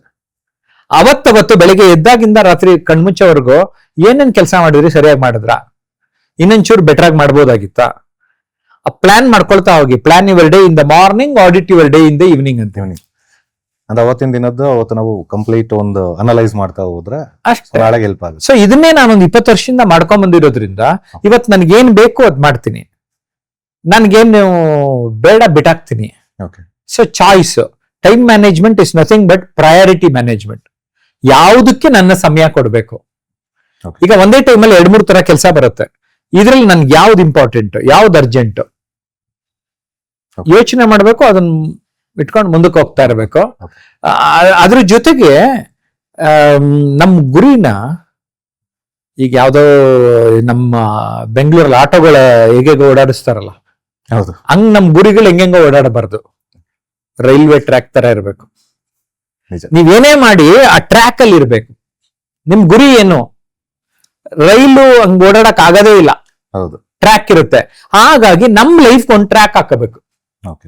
ಆ ಟ್ರ್ಯಾಕ್ಗೆನೆ ವ್ಯಾಲ್ಯೂಸ್, ನನ್ನ ಪರ್ಸನಾಲಿಟಿ ಮೌಲ್ಡ್ ಮಾಡೋದು, ನನ್ನ ಹ್ಯಾಬಿಟ್ಸ್, ಕೆಲವು ಎಥಿಕ್ಸ್ ಇವೆಲ್ಲವೂ ಅದ್ರೊಳಗೆ ಬಂದ್ಬಿಡತ್ತೆ. ಅದೊಂದು ಸಿಸ್ಟಮ್ ಇಟ್ಕೊಂಡ್ಬಿಟ್ರೆ ಆ ಒಂದು ಸಿಸ್ಟಮ್ ಇಂದಾನೆ ನಮ್ ಜೀವನದಲ್ಲಿ ಮುಂದೆ ಬಂದ್ಬಿಡ್ತೀವಿ. ಸೊ ಇದೇನೆ ನಿಮಗೆ ಮೋಟಿವೇಟ್ ಮಾಡಿದ್ದ ಬುಕ್ಸ್ ಬರೀಲಿಕ್ಕೆ? ಬುಕ್ಸ್ ಬರೆಯಕ್ ಅದಕ್ಕೊಂದು ಇನ್ಸಿಡೆಂಟ್ ಇದೆ. ಹಿಂಗೆ ಇಂಟರ್ವ್ಯೂ ಮಾಡ್ತಾ ಇದ್ದೆ, ಆ ವ್ಯಕ್ತಿ ಮಾತಾಡ್ತಾ ಮಾತುಗಾರರು ಬರಹಗಾರ ಆಗೋದು ಕಷ್ಟ ಅಂದ್ರು.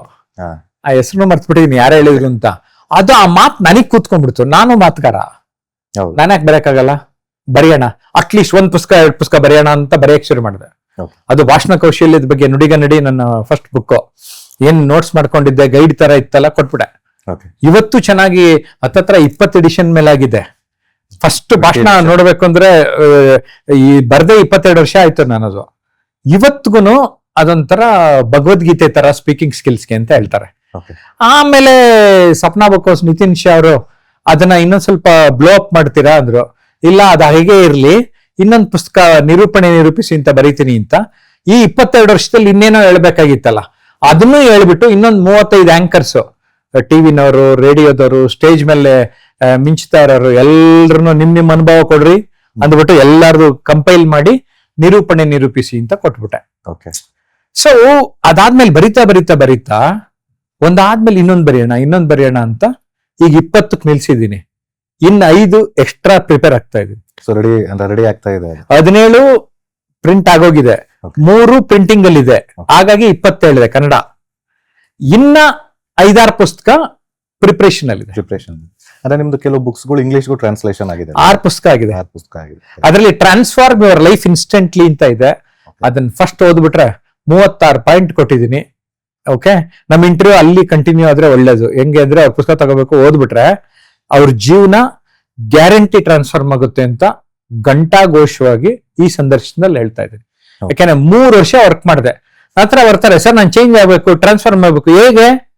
36 ಪಾಯಿಂಟ್ ಕೊಟ್ಟಿದ್ದೀನಿ, ಓದ್ಕೊಳ್ರಪ್ಪ. ಅಲ್ಲ, ಅರ್ಥ ಆಗ್ಲಿಲ್ಲ ಅಂದ್ರೆ ನಮ್ ಟ್ರೈನಿಂಗ್ ಬನ್ನಿ. ಅದು ಕನ್ನಡದಲ್ಲಿ ವ್ಯಕ್ತಿತ್ವ ಪರಿವರ್ತನೆ ಅಂತ ಮಾಡಿದ್ದೇನೆ. Okay. ಇನ್ನೊಂದು ಪರ್ಸನಾಲಿಟಿ ಮಿರರ್ ಟ್ರಾನ್ಸ್ಫಾರ್ಮ್ಸ್ ಯು ಅಂತ. ಪರ್ಸನಾಲಿಟಿ ಮಿರರ್ ಅಂದ್ರೆ ನಿಮ್ಮ ವ್ಯಕ್ತಿತ್ವಕ್ಕೆ ಒಂದು ಕನ್ನಡಿ ಇರೋ ಹಾಗೆ, ಕನ್ನಡದಲ್ಲಿ ವ್ಯಕ್ತಿತ್ವ ದರ್ಪಣ ಅಂತ ಬರೆದಿದ್ದೀನಿ. ಸಿಂಪಲ್ ಆಗಿ ಹೇಳೋದಾದ್ರೆ, ಶಾರೀರಿಕವಾಗಿ, ಮಾನಸಿಕವಾಗಿ, ಬೌದ್ಧಿಕವಾಗಿ, ಭಾವನಾತ್ಮಕವಾಗಿ, ಆಧ್ಯಾತ್ಮಿಕವಾಗಿ, ಆರ್ಥಿಕವಾಗಿ, ಈ 6 ಅಂಶಗಳ ಕಡೆಗೆ ಗಮನ ಕೊಡಿ, ನಿಮ್ ಲೈಫಲ್ಲಿ ಬ್ಯಾಲೆನ್ಸ್ ಆಗ್ತೀರಾ ಅಂತ ಹೇಳಿದ್ದೀನಿ. ಓಕೆ, ಈಗ ನೀವು ಹೇಳಿದ್ರಿ ಏನೇ ಮಾಡಿದ್ರು 100% ಕಮಿಟ್ಮೆಂಟ್ ಅಲ್ಲೇ ಮಾಡ್ತೀರಾ ಅಂತ. ಆದ್ರೂ ಒಂದು ಕ್ವಶನ್ ಕೇಳ್ತೀನಿ. ನೀವು ಬರ್ದಿರೋ ಈ 20 ಬುಕ್ಸ್, ರೆಡಿ ಆಗ್ತಿರೋ 5 ಬುಕ್ಸ್ ಅಲ್ಲಿ, ಟೋಟಲ್ 25ರಲ್ಲಿ, ಸೊ ನಿಮಗೆ ತುಂಬಾ ಇಷ್ಟವಾದ ವರ್ಕ್ ಯಾವುದು ನೀವು ಮಾಡಿದ್ರು? ಈಗ ಹೇಳಿದ ವ್ಯಕ್ತಿತ್ವ ಪರಿವರ್ತನೆ. ಕಾರಣ ಏನಂದ್ರೆ, ಯಾರನ್ನಾರು ಚೇಂಜ್ ಮಾಡ್ಬೇಕು ಅಂದ್ರೆ ನಾನು ದೊಡ್ಡ ಸ್ಥಾನ ತಗೋಬೇಕಾಗತ್ತೆ. ನಿಜ. ನನ್ಗೊಂದು ಖುಷಿ ಏನ್ ಗೊತ್ತಾ, ಒಂದ್ 4-5 ಜನ ಹೇಳಾರೆ, ಶ್ರೀಕೃಷ್ಣ ಭಗವದ್ಗೀತೆ ಬರೆದ ಹಾಗೆ ಈ ವ್ಯಕ್ತಿತ್ವ ಪರಿವರ್ತನೆಯನ್ನ ಜಯಪ್ರಕಾಶ್ ನಾಗ್ತಿಹಳ್ಳಿ ಅವರು ನಮ್ಮ ಸಮಾಜಕ್ಕೆ ಕೊಟ್ಟಿದ್ದಾರೆ ಅಂತ ಒಂದ್ 4-5 ಜನ ಫೀಡ್ಬ್ಯಾಕ್ ಕೊಟ್ಟಿದ್ದಾರೆ. ಅವ್ರಿಗೆ ಅದು ಭಗವದ್ಗೀತೆ ತರ ಕಾಣಿಸಿದೆ. ಮಾತಿಂದು ನುಡಿಗನ್ನಡಿ, ನಿರೂಪಿಸಿ ಇವೆಲ್ಲವೂ ಕೂಡ ನನ್ನ ಪ್ರತಿ ಒಂದು ಪುಸ್ತಕ ಓದಿದವರು ಬದುಕಿನಲ್ಲಿ ಪರಿವರ್ತನೆ ಆಗ್ತಾ ಇದ್ದಾರೆ. ಬಟ್ ಆ ಪುಸ್ತಕ ಒಟ್ಟಿಗೆ ಒಂದೇ ಕಡೆ ಕೊಟ್ಬಿಟ್ಟಿದೀನಿ ಪಾಯಿಂಟ್ಸ್. ಈ 36 ಪಾಯಿಂಟ್ ಅಲ್ಲಿ ನೀವು 2-3 ಪಾಯಿಂಟ್ ಚೇಂಜ್ ಮಾಡ್ಕೊಂಡ್ರು ನಿಮ್ ಲೈಫ್ ಅಲ್ಲಿ, ನೀವೇನು ಹ್ಯಾಬಿಟ್ಸ್ ಅಂತ ಕೇಳಿದ್ರಲ್ಲ ಅವ್ರ ಬದುಕಲ್ಲಿ, ಉದಾಹರಣೆಗೆ comfort zone to effort zone. Comfort ಇರಬೇಡಿ, ನೀವು ಆರಾಮ ವಲಯದಿಂದ ನೀವು ಪ್ರಯತ್ನದ ವಲಯದೆಡೆಗೆ, ಪ್ರಯತ್ನಶೀಲತೆಯೆಡೆಗೆ. ಸಿಂಪಲ್. ಯಾವಾಗ್ಲೂ ಕಂಫರ್ಟ್ ಆಗಿ ಇದ್ಬಿಡೋದು. ಎಷ್ಟೊಂದ್ ಜನ ಎಲ್ಲ ಕೆಲ್ಸಕ್ಕೆ ಹೋಗ್ತಾರೆ, ಬೆಳಿಗ್ಗೆ ಹೋದ್ರು, ತಿಂಡಿ ತಿಂದ್ರು, ಬಂದ್ರು, ಮನೆ ಟಿವಿ ನೋಡಿದ್ರು, ಮಲ್ಕೊಂಡ್ರು ಅಷ್ಟೇ. ನೋಡಿ, ಐ ಥಿಂಕ್ 60 to 70% ಜಾಸ್ತಿನೇ ಇದೆ ಸರ್. ಅದ್ ಬಿಟ್ಟು ಈಗ ನಾನು ಗೌರ್ಮೆಂಟ್ ಕೆಲಸದಲ್ಲಿ ಇದ್ರು ಇನ್ನೇನಾರ ಮಾಡೋಣ ಅಂತ ಟಿವಿನಲ್ಲಿ ಗೌರ್ಮೆಂಟ್ ಪರ್ಮಿಷನ್ ತಗೊಂಡು ಇಲ್ಲ ಅಲ್ದಲೆ ಅರ್ಲಿ ಮಾರ್ನಿಂಗ್ ಬೇಗ ಎದ್ದೋಗಿ ಟಿವಿಲಿ ಪ್ರೋಗ್ರಾಮ್ ಮಾಡಿವೆ. ಅಷ್ಟು ಸಮಾಧಾನ ಇಲ್ಲ ಅಂತ ಯೂತ್ ಆರ್ಗನೈಸೇಷನ್ ಅಲ್ಲಿ ಇಲ್ಲಿ ಹೋಗಿ ಸಂಜೆ ಹೊತ್ತು ಆಕ್ಟಿವ್ ಆಗಿರ್ತಾ ಇದ್ದೆ. ಸೊ ನನ್ಗೆ ಸಮಯ ಪ್ಯಾಕ್ಡ್ ಆಗಿ ನಾನು ಏನೇನೋ ಮಾಡ್ತಾ ಇದ್ದೆ. ಆವಾಗ ಈ ಟ್ರೈನಿಂಗ್ ನನಗೆ ಇದಿಷ್ಟ ಇದೆ ಅಂತ ಗೊತ್ತಾಯ್ತು, ಈ ಫೀಲ್ಡಿಗೆ ಬಂದೆ. ಹಾಗೆ ಇದು ನಿಮ್ದು ಈಗ ರೇಡಿಯೋದಲ್ಲಿ ಮಾಡಿದ್ದು ಅಥವಾ ಮಲ್ಟಿಪಲ್ ಫೀಲ್ಡ್ ಅಲ್ಲಿ ಇದ್ದಿದ್ದು, ಸೊ ನಿಮ್ ಲೈಫ್ ಅಲ್ಲಿ ಯಾವ ತರ ಇಂಪ್ಯಾಕ್ಟ್ ಆಯ್ತು ಸರ್ ಇದು? ನಾನು ಕಾಲೇಜ್ ಡೇಸ್ ಅಲ್ಲೇನೆ ರೇಡಿಯೋಗೆ ಹೋಗಿದ್ದು. ಓಕೆ. ನನ್ನ ಅಲ್ಪ ಪ್ರಾಣ ಮಹಾಪ್ರಾಣ ಸರಿ ಇರ್ತಿರ್ಲಿಲ್ಲ.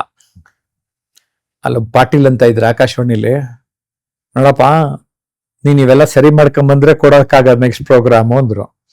ನೆಕ್ಸ್ಟ್ ಏನ್ ಮಾಡಿವೆ, ಎಲ್ಲೆಲ್ಲಿ ತಪ್ಪು ಮಾಡ್ತಿದ್ದೆ ಅದೆಲ್ಲ ಅಂಡರ್ಲೈನ್ ಮಾಡ್ಕೊಂಡು ಹೋಗಿವೆ. ರೇಡಿಯೋ ಅಲ್ವಾ, ಅಂಡರ್ಲೈನ್ ಮಾಡ್ಕೊಂಡು ಹೋಗ್ಬಿಟ್ಟು ಎಕ್ಸ್ಟ್ರಾ ಹೇಳ್ತಾ ಇದ್ದೆ. ನೆಕ್ಸ್ಟ್ ಹೇಳಿದ್ರು, ಇದಿಷ್ಟೆಲ್ಲ ಹೇಳಿದ್ರು ನಿನಗೆ ಕೊಡಕ್ಕಾಗಲ್ಲ, ಹೇಗೆ ಹೇಳ್ಬೇಕೋ ಹಾಗೆ ಹೇಳೋದು ಅಂತ. ಹೌದು. ಆವಾಗಿಂದ ಪ್ರಯತ್ನ ಪಟ್ಟು ಈಗ ಏನಾಗತ್ತೆ, ನಾವು ಮಂಡ್ಯ ಜಿಲ್ಲೆಯವನು, ಆ ಮಂಡ್ಯ ನಾಗಮಂಗಲ ಭಾಷೆ ನಮ್ಮೂರ್ ಕಡೆ ಭಾಷೆ ಬಂದಿರುತ್ತೆ, ಹೌದು ಅದ್ ನಮ್ ತಪ್ಪಲ್ಲ. ಆದ್ರೆ ನನ್ಗೆ ಯಾವ ತರ ಮಾಧ್ಯಮಕ್ಕೆ ಬೇಕು ಅಂದ್ರೆ ನಾನು ತಿದ್ಕೋಬೇಕು. ಹೌದು. ನಾನ್ ನಿಜವಾಗೂ ತಿದ್ಕೊಂಡು ಇವತ್ತಿರೋದು. ಅದಕ್ಕೆ ನನ್ನ ಹತ್ರ ಬೇರೆಯವ್ರು ಹೇಗೆ ಮಾತಾಡೋದು ಅಂತ ಎಳಿಸ್ಕೊಳಕ್ ಬರೋದು. Self learning. ಸೊ ನಾನು ಇಂಟ್ರೋವರ್ಟ್ ಆಗಿದ್ದೆ, ಎಕ್ಸ್ಟ್ರೋವರ್ಟ್ ಆದೆ. Okay. ಆಯ್ತಾ? ಈಗ ನನ್ಗೆ ಯಾರ ಬಂದು ಟ್ರಂಪ್ ಅಂತವ್ರನ್ನ ಕೂರಿಸಿ ಇಂಟರ್ವ್ಯೂ ಮಾಡಿ ಅಂದ್ರೂ ಮಾಡ್ತೀನಿ. ಅಂದ್ರೆ ಅಷ್ಟು ಕಾನ್ಫಿಡೆನ್ಸ್ ಇದೆ ನನಗೆ. ಹೌದು ಓಕೆ, ಅಂದ್ರೆ ನಮ್ಗೆ ಅಷ್ಟು ಕಾನ್ಫಿಡೆನ್ಸ್ ಇರಬೇಕು. ಸೊ ಏನೇ ಮಾಡಿದ್ರು ಆ ಕಾನ್ಫಿಡೆನ್ಸ್ ಅನ್ನ ಪಡ್ಕೊಂಡು ಮಾಡಕ್ಕೆ ಸಾಧ್ಯ ಇರೋದ್ರಿಂದ ಎಲ್ರೂ ಮಾಡ್ಬೋದು. ಜಸ್ಟ್ ಒಂದು make an attempt may be a failure, but there should not be a failure of an attempt ಅಂತೀನಿ. ನಿಜ ನಿಜ. ಅಟೆಂಪ್ಟ್ ಫೇಲ್ ಆಗ್ಬೋದು, ಆದ್ರೆ ನೀವು ಅಟೆಂಪ್ಟ್ ಮಾಡೋದ್ರಲ್ಲಿ ಫೇಲ್ ಆಗ್ಬೇಡಿ ಅಂತ. ಓಕೆ ಸರ್, ಈಗ ನಿಮ್ ಪ್ರಕಾರ ಅಂದ್ರೆ ನಿಮ್ knowledge sharing through media. So media ಅಂದ್ರೆ ನಾನು ಜನರಲ್ ಮೀಡಿಯಾ ಅಂತ ಹೇಳ್ತಿಲ್ಲ, may be through books, through audios, through radio ಅಥವಾ ಈ ತರ ಪಾಡ್ಕಾಸ್ಟ್ ಅಲ್ಲಿ. ಸೊ ಎಷ್ಟು ಇಂಪಾರ್ಟೆಂಟ್ ಇವತ್ತಿನ? ಎಲ್ಲವೂ ಇಂಪಾರ್ಟೆಂಟು. ನನಗೆ ಅದೇ ಅರ್ಥ ಆಗದೆ ಇರೋದು, ಈಗ ಸೋಷಿಯಲ್ ಮೀಡಿಯಲ್ಲಿ ನಾನು ಯೂಟ್ಯೂಬ್ ಅಲ್ಲಿ ನನ್ನ ಹೆಸರಲ್ಲಿರೋ ಯೂಟ್ಯೂಬ್ ಚಾನಲ್ ಅಲ್ಲಿ ಆಕ್ಟಿವ್ ಆಗಿದ್ದೀನಿ. ಓಕೆ. ಒಂದೊಂದ್ ಸಾರಿ ಮೀಡಿಯಾ ಜನ ಹೇಗ್ ತಗೋತಾರೆ ಅಂತ ನನಗೆ ಗೊತ್ತಾಗ್ತಾ ಹೋಗುತ್ತೆ. ಹೌದು. ಯಾವ ವಿಡಿಯೋ ಜಾಸ್ತಿ ನೋಡ್ತಾರೆ ಎಂದಾಗ ಓ ಇದು ಅವ್ರಿಗೆ ರೀಚ್ ಆಗ್ತಾ ಇದೆ ಅಂತ ಗೊತ್ತಾಗುತ್ತೆ. ನಾಡಿ ಮಿಡ್ತ ನನಗೆ ಹೆಲ್ಪ್ ಆಗಿದೆ. ಆಡಿಯೋ ಯಾಕೆ ಬೇಕಂದ್ರೆ, ಆಡಿಯೋ ಮಾಡ್ಯೂಲ್ಸ್ ನಾನು ನಿಮ್ಗಾಗ್ಲೇ ಹೇಳಿದೆ, 6 ಆಡಿಯೋ ಕ್ಯಾಸೆಟ್ ಮಾಡಿದ್ದೆವು ಆ ಕಾಲದಲ್ಲಿ. ಹೌದು. ಅದನ್ನ ನಮ್ಮ ಕೋರ್ಸಿಗೆ ಬಂದವ್ರಿಗೆ ಆಡಿಯೋ ಮಾಡ್ಯೂಲ್ ಅಂತ. ಸಬ್ ಕಾನ್ಶಿಯಸ್ ಮೈಂಡ್ಗೆ ಎಂಟರ್ ಆಗೋದಕ್ಕೆ ಆಡಿಯೋ ಎಫೆಕ್ಟ್ ಆಗುತ್ತೆ ಅಂತ ನನ್ಗೆ ಅರ್ಥ ಆಗಿದೆ. ಓಕೆ. ಅಂದ್ರೆ ಒಂದ್ 5-10 ಸರಿ ಕೇಳ್ಬೇಕು, ಏನು ಬೇಡ, ಕೇಳ್ತಾ ಇರೋದು, ಅದು ಹೋಗ್ಬಿಟ್ಟು ಸಬ್ ಕಾನ್ಶಿಯಸ್ ಮೈಂಡ್ ಅಲ್ಲಿ ಕುತ್ಕೊಂಡ್ಬಿಡುತ್ತೆ. ಹಾಗಾಗಿ ಆಡಿಯೋ ಪ್ರಭಾವ. ವಿಡಿಯೋ ಅದು ನಥಿಂಗ್, ಯಾಕೆಂದ್ರೆ ಕಣ್ಣು ಕಿವಿ ಎರಡೂ ವರ್ಕ್ ಮಾಡುತ್ತೆ. ಹೌದು. ನೀವ್ ಏನಂದ್ರೆ ಫಿಲಮ್ ನ ಥಿಯೇಟರ್ ಅಲ್ಲೇ ನೋಡೋದು ಒಳ್ಳೇದು ಅಂತೀನಿ. Okay. ಯಾಕೆಂದ್ರೆ ಮನೇಲಿ ಇದ್ರೆ ಮನೆಯವ್ರ ಜೊತೆ ಅವ್ರ ಜೊತೆ ಮಾತಾಡ್ಕೊಂಡು ಹಂಗೆಲ್ಲ ನೋಡ್ಬೇಡಿ. ನೀವೊಬ್ರೇ ಅಥವಾ ನೀವ್ ಇದ್ರೂನು ಫೋಕಸ್ಡ್ ಆಗಿ, ಅದಕ್ಕೆ ಅಲ್ಲಿ ಕತ್ಲೆ ಮನೇಲಿ ಫಿಲಮ್ ಮಾಡೋ ಉದ್ದೇಶನೇ ಏನು ಅಂದ್ರೆ, ನೀವೆಲ್ಲ ಬಿಟ್ಬಿಟ್ಟು ಮೊಬೈಲ್ ಪಕ್ಕಕ್ಕೆ ಇಟ್ಬಿಟ್ಟು, ಕೆಲವರು ಫಿಲಮ್ ನೋಡಕ್ ಹೋಗ್ಬಿಟ್ಟು ಮೊಬೈಲ್ ಅಲ್ಲೇ ಇರ್ತಾರೆ. ಹೌದು. ಅವ್ರಿಗೆ ಆ ಫಿಲಮ್ ಹೆಂಗೆ ಎಕ್ಸ್ಪೀರಿಯನ್ಸ್ ಮಾಡ್ತಾರೆ? ನೀವ್ ಏನೇ ಮಾಡಿದ್ರು ಅದು ಎಕ್ಸ್ಪೀರಿಯನ್ಸ್ ಮಾಡಿ. ನಿಮಗೆ ಇಡೀ, ನಾನು ಫಿಲಂ ಫೆಸ್ಟಿವಲ್ಗಳು ರೆಗ್ಯುಲರ್ ಆಗಿ ಅಟೆಂಡ್ ಮಾಡ್ತಾ ಇದ್ದೀನಿ. ಅದರಿಂದ ಇಡೀ ಪ್ರಪಂಚ ನಂಗೆ ಅರ್ಥ ಆಗಿದೆ. ಓಕೆ. ಯಾವ್ಯಾವ ದೇಶದಲ್ಲಿ ಹೆಂಗಿದ್ದಾರೆ, ಆದ್ರೆ ಎಲ್ಲರ ಭಾವನೆಗಳು ಒಂದೇ ಅನ್ನೋದು ನಂಗೆ ಅರ್ಥ ಆಗಿದೆ. Okay. ಜಾಗ ಬೇರೆ ಬೇರೆ ತರ ಇರ್ಬೋದು, ಬಟ್ ಭಾವನೆಗಳು ಮಾತ್ರ ಒಂದೇ. ಓಕೆ. ಸೊ ಈಗ ನೀವು ಮೋಸ್ಟ್ ಆಫ್ ದಿ ಟೈಮ್ ನಿಮ್ದು ಒಂದು 20th ಇಯರ್ ಇಂದ ಸೊಸೈಟಿಗೆ ಕೊಡ್ತಾ ಬಂದಿದ್ದೀರಾ ಸರ್ ಇಲ್ಲಿವರೆಗೂ? ಹೌದು. ಅಂದ್ರೆ ನನಗ್ ಸ್ವಲ್ಪ ಕಡಿಮೆ ಆದ್ರೂ ಪರವಾಗಿಲ್ಲ, ಸಮಾಜಕ್ಕೆ ಕೊಡೋಣ ಅಂತ ಹೊರಟಿದ್ದೀನಿ. ಆದ್ರೂ ಕೆಲವ್ರು ಕ್ವಶನ್ ಮಾಡ್ತಾರೆ, ಏನ್ ಸಾರ್ ನಿಮ್ ಕೋರ್ಸಿಗೆ ಫೀಸ್ ಮಾಡ್ತೀರಾ? ಹೌದು. ಅವತ್ತು ಕಾಲ್ ಮಾಡ್ದೆ, ಅವತ್ ಬೆಳಿಗ್ಗೆನೆ ಒಂದು ಫ್ರೀ ವರ್ಕ್ಶಾಪ್ ಮಾಡಿದ್ದೆ. ಫ್ರೀ ಮಾಡಿದ್ನಲ್ಲಪ್ಪ, ಯಾಕೆ ಬಂದಿರ್ಲಿಲ್ಲಪ್ಪ ನೀನು ಅಂದೆ. ಫ್ರೀ ಅಂದ್ರೂನು ವ್ಯಾಲ್ಯೂ ಇಲ್ಲ. ನಿಜ ನಿಜ. ಸೊ ಹಾಗಾಗಿ ನಾನು 2 ತರದ ಸಿಸ್ಟಮ್ ಮಾಡ್ತಾ ಇದ್ದೀನಿ. 1-to-1 ಮೆಂಟರಿಂಗು, ಅದು ಸ್ವಲ್ಪ ಹೈಯೇ ಇರುತ್ತೆ ಫೀಸು. ಇದು ಥೌಸಂಡ್ಸ್ ಅಲ್ಲಿ ಇರುತ್ತೆ, ಅದು ಲ್ಯಾಕ್ಸ್ ಅಲ್ಲಿ ಇರುತ್ತೆ. ಬಟ್ ನಾನು ಯಾರಿಗೆ ಎಷ್ಟು ದುಡ್ಡು ತಗೋತೀನೋ ಅದ್ರ 10 times ವ್ಯಾಲ್ಯೂ ಕೊಟ್ಟಿರ್ತೀನಿ. ಅಷ್ಟು ಗ್ಯಾರಂಟಿ ಅಂತ ಕೊಡ್ತೀವಿ. ಅಲ್ಲ, ಈಗ ಸೊಸೈಟಿಲಿ ಈಗ ಒಂದು ನಿಮ್ದು ಫೌಂಡೇಶನ್ ಇದೆ ಅಲ್ಲ? ಹೌದು. ನಾಗಮ್ಮ ಫೌಂಡೇಶನ್. ಹೌದು, ನಾಗಮ್ಮ ಫೌಂಡೇಶನ್ ಅಂತ ಮಾಡ್ಕೊಂಡಿರೋದು. ನಾನು ಏನೇನು ಉಚಿತವಾಗಿ ಮಾಡ್ತೀನಿ, ನಮ್ಮ ಅಮ್ಮನ ಹೆಸರಲ್ಲಿ ಮಾಡ್ತೀನಿ. ಒಂದು, ನಮ್ಮಮ್ಮ ಬೇಗ ತೀರ್ಕೊಂಡ್ರು, ಅವ್ರನ್ನ ಬದುಕಿಸ್ಬೇಕು ಅಂತ ಒಂದು. 2ನೇದು ಗ್ರಾಟಿಟ್ಯೂಡ್ ಅನ್ನೋ ಹೆಸರಲ್ಲೇ ಫಂಕ್ಷನ್ ಮಾಡ್ತೀನಿ. ಗ್ರಾಟಿಟ್ಯೂಡ್ ಯಾಕೆ ಅಂದ್ರೆ ಕೃತಜ್ಞತಾ ಮನೋಭಾವ ಎಲ್ಲರಲ್ಲಿ ಬೆಳೆಸ್ಬೇಕು ಅನ್ನೋದು. ನನಗೆ ಯಾರು ಒಂದ್ ಸಣ್ಣ ಉಪಯೋಗ ಮಾಡಿದ್ರು ಅವ್ರನ್ನೆಲ್ಲ ಕರ್ಕೊಂಬಂದ್ ಸನ್ಮಾನ ಮಾಡ್ಬಿಟ್ಟಿದೀನಿ ನಾನು. ಸಮಾಜಕ್ಕೆ ಎಲೆಮರೆ ಕಾಯಿ ತರ ಇರ್ತಾರಲ್ಲ, ಅಂತವ್ರನ್ನೆಲ್ಲ ಸನ್ಮಾನ ಮಾಡಿದ್ದೀನಿ.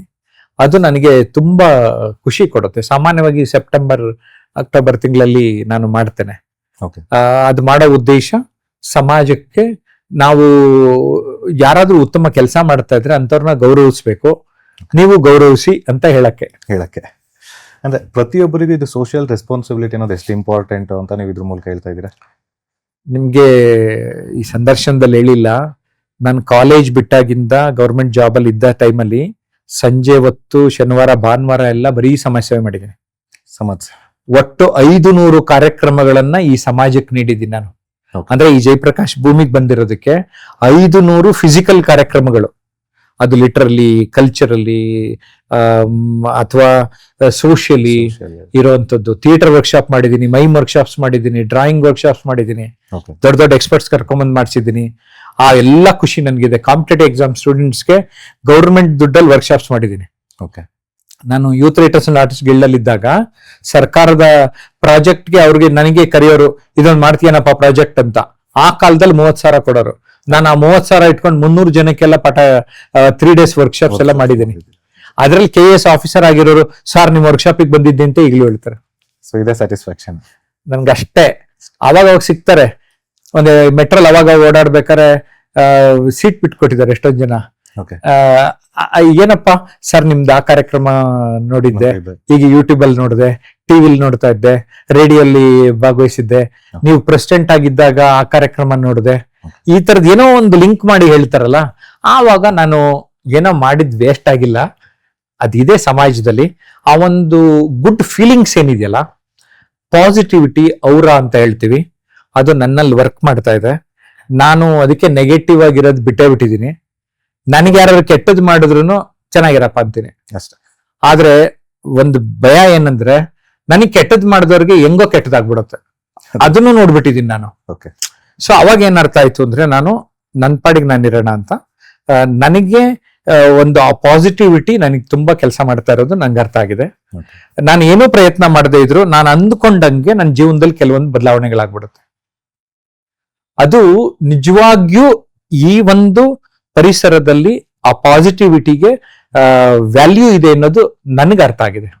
Okay. ಅದಕ್ಕೆ ಎಲ್ರಿಗೂ ಹೇಳ್ತೀನಿ, ಸಾಧ್ಯ ಆದ್ರೆ ಬೇರೆಯವ್ರನ್ನ ಕೈ ಹಿಡಿದು ಮೇಲೆತ್ತಿ ಕಾಲ್ ಎಳಿಬೇಡಿ ಅಂತ. ಅಲ್ಲಿ ಹೇಳಿಬಿಡಿ. ಯಾಕೆಂದ್ರೆ ನಿಮ್ ಟೈಮು ವೇಸ್ಟ್ ಅಲ್ಲ, ಇನ್ನೊಬ್ರು ಕಾಲಿಡಿ ಎಳೆಯೋ ಟೈಮಲ್ಲಿ. So I believe in the positivity. Law of attraction ಅಂತಾರೆ ಅದನ್ನ ಟೆಕ್ನಿಕಲ್ ಆಗಿ. ನಿಮ್ಗೇನು ಅಟ್ರಾಕ್ಟ್ ಮಾಡ್ತಿರೋ ಪಾಸಿಟಿವ್ ಆಗಿರೋಂಥದ್ದು ಅದು ನಿಮಗೆ ಸಿಗುತ್ತೆ ಅಂತ. ಅಂದ್ರೆ ಯಾವ್ದೋ ಒಂದ್ ಟೈಮಲ್ಲಿ ಮಾತಾಡಿ ಬರೀ ಕೆಟ್ಟ ಯೋಚನೆಗಳು ತಲೆಯಲ್ಲಿ ಇಟ್ಕೊಳ್ಳೋದು ಬಿಟ್ಬಿಟ್ಟು ಎನಿ ಟೈಮ್ ಪಾಸಿಟಿವ್ ಥಿಂಕಿಂಗ್ ಅಲ್ಲಿ ಇದ್ರೆ Yes. ಈಗ ನಾನು 3-4 ದಿನದಿಂದ ಈ ತರ ಯಾರು ಪಾಡ್ಕಾಸ್ಟ್ ಗಳು ಮಾಡೋರು ಇದ್ರೆ ಹೋಗೋಣ ಅಂತ ಅನ್ನಿಸ್ತು.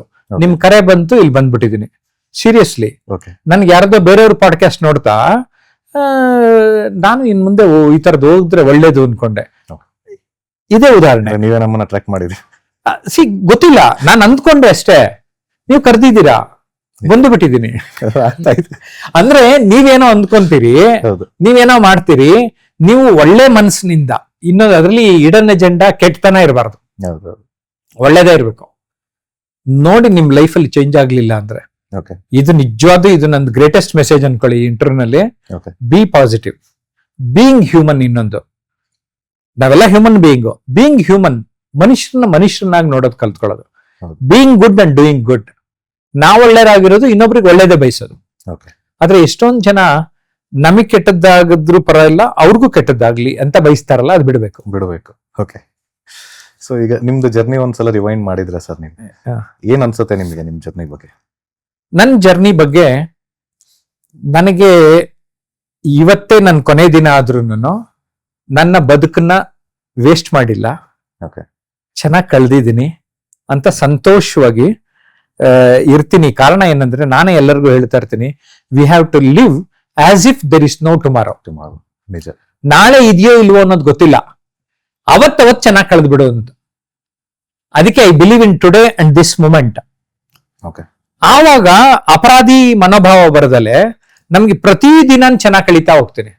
ನಿಜ, ಹೌದು. ಈಗ ಪ್ರಳಯ ಆಗ್ಬೇಕಾರೆ ಆಗುತ್ತೆ ಅನ್ಕಂಡು ಎಷ್ಟೊಂದ್ ಜನ ಎಲ್ಲ ಮಜಾ ಹೊಡೆಸ್ಬಿಟ್ರು, ಎಷ್ಟೊಂದ್ ಜನ ಆಗ್ಲಿಲ್ಲ ಅಲ್ವಾ? ಆದ್ರೆ ನಾನು ಇಲ್ವೇ ಇಲ್ಲ ಲೈಫು ಅಂದ್ರೆ, ಇವತ್ತೇ ಕೊನೆ ದಿನ ಅಂದ್ರೆ ಹೆಂಗ್ ಕಳೀತಾ ಇದ್ರಿ ಅಂದ್ರೆ, try to give your best always. Okay. ನನ್ನ ಬೆಸ್ಟ್. ಈಗ ನೀವು ಇಂಟರ್ವ್ಯೂ ಕರೀತೀರಿ, ನಾನು ನೆಕ್ಸ್ಟ್ ಸೆಕೆಂಡ್ ಥರ್ಡ್ ಇಂಟರ್ವ್ಯೂ ಕರೆದಾಗ ಚೆನ್ನಾಗಿ ಮಾತಾಡೋಣ. No, I don't know second third ಆಗುತ್ತೋ ಇಲ್ವೋ. ನಿಮ್ಗೇನೋ ಅವಕಾಶ ಸಿಕ್ಕಿದೆ, ನಿಮ್ಗೇನೋ ಕೆಲಸ ಮಾಡಕ್ಕೆ ಅವಕಾಶ ಸಿಕ್ಕಿದೆ, ಇನ್ನೊಬ್ರಿಗೇನೋ ಸಿಕ್ಕಿದೆ. ಯಾವ ಕೆಲ್ಸನೂ ಕಡಿಮೆನೂ ಅಲ್ಲ, ಯಾವ ಕೆಲ್ಸನೂ ದೊಡ್ಡದು ಅಲ್ಲ. ಯಾಕಂದ್ರೆ ವಿಶ್ವೇಶ್ವರಯ್ಯನೇನೆ, ನೀವು ಇಂಜಿನಿಯರ್ ಆಗದೆ ಇದ್ರೆ ಏನಾಗ್ತೀರಾ ಅಂದ್ರೆ, ನನ್ ಕಸ ಗುಡ್ಸೋನಾಗಿದ್ರು ಚೆನ್ನಾಗಿ ಕಸ ಗುಡಿಸ್ತಾ ಇದ್ದೆ, ಪ್ರಪಂಚದಲ್ಲೇ ನಂಬರ್ 1 ಬೆಸ್ಟ್ ಕಸ ಗುಡ್ಸೋಂತರ ನಾನು ಇರ್ತಾ ಇದ್ದೆ ಅಂತ ಹೇಳಿದ್ರು. Okay. Do what ever job do it sincerely, okay ನಮ್ಮ ಮನಸ್ಸನ್ನ ತಣಿಸ್ಕೊಳ್ಳೋಣ. Okay. ಅಂಡ್ ದೆನ್ ಪ್ರಪಂಚ ಇವತ್ತೆಲ್ಲ ನಾಳೆ ನಮ್ಮನ್ನ ರೆಕಗ್ನೈಸ್ ಮಾಡೇ ಮಾಡುತ್ತೆ ಸರ್. ಹೌದು. ನನಗದು ಅರ್ಥ ಆಗಿದೆ. ಓಕೆ, ಸೊ ಏನ್ ಮಾಡಿದ್ರೆ ಇವತ್ತೇ ಮಾಡ್ಬಿಡೋಣ. ಅಂದ್ರೆ ನಾನು ಒಳ್ಳೇದೇ ಮಾಡ್ಬೇಕು, ಸಕಾರಾತ್ಮಕವಾಗಿರ್ಬೇಕು, ಅಂಡ್ ಗಿವ್ ಯುವರ್ ಬೆಸ್ಟ್ ಅಂತ. ನಿಜ ನಿಜ. ನಿಮ್ ಪರ್ಫಾರ್ಮೆನ್ಸ್ ನ ನಾನು ಅದೇ ತರ ಮಾಡಿದೆ. ನನ್ನ ಇಂಟರ್ವ್ಯೂಸ್ ಅದಕ್ಕೇನೆ ನಾನು 2000 ಇಂಟರ್ವ್ಯೂನು 2000 ನನ್ಗೇನು ಗೊತ್ತಿಲ್ಲ, ನಾನು ಎಲ್ಬೋರ್ಡ್ ಅಂತಾನೆ ಮಾಡಿದ್ದೀನಿ. ನಾನು ಆಗ್ಲೇ 1900 ಇಂಟರ್ವ್ಯೂ ಮಾಡಿಬಿಟ್ಟಿದ್ದೀನಿ. ಒಂದು ದಿನಾನು ನಾನು ಅಹಂಕಾರದಿಂದ ಮಾಡೇ ಇಲ್ಲ. ನಂಗೆ ಏನು ಗೊತ್ತಿಲ್ಲ, ಎ ಇಂದನೇ ಶುರು ಮಾಡಿ ಝಡ್ಗೆ ಹೋಗಿದ್ದೀನಿ. ಓಕೆ, ನನ್ಗೆ ಆಗ್ಲೇ ಗೊತ್ತಿದೆ, ನನ್ಗೇನೋ ತಿಳ್ಕೊಂಡಿದೀವಿ ಅಂದ್ರೆ ನಮ್ಮ ಲರ್ನಿಂಗ್ ಆಗಲ್ಲ. ನಿಜ ನಿಜ. ಸೊ ನಂಗೇನೋ ಗೊತ್ತಿಲ್ಲ ಅನ್ನೋದು ಚೆನ್ನಾಗಿ ಗೊತ್ತಾಗಿದೆ ನಿಮ್ಗೆ. ಅಂದ್ರೆ ಈಗ ಯಾವ್ದೋ ಒಬ್ಬ ವ್ಯಕ್ತಿನ ಇಂಟರ್ವ್ಯೂ ಮಾಡಿದಾಗ ಆ ವ್ಯಕ್ತಿಗೆ ಅವ್ರ ಬಗ್ಗೆ ಚೆನ್ನಾಗಿ ಗೊತ್ತಿದೆಯೇ ಹೊರತು ನಮಗೆ ಗೊತ್ತಿರಲ್ಲ. ನಿಜ ನಿಜ. ಅವ್ರಿಗೆ ಮಾತಾಡಕ್ ಬಿಡ್ಬೇಕು.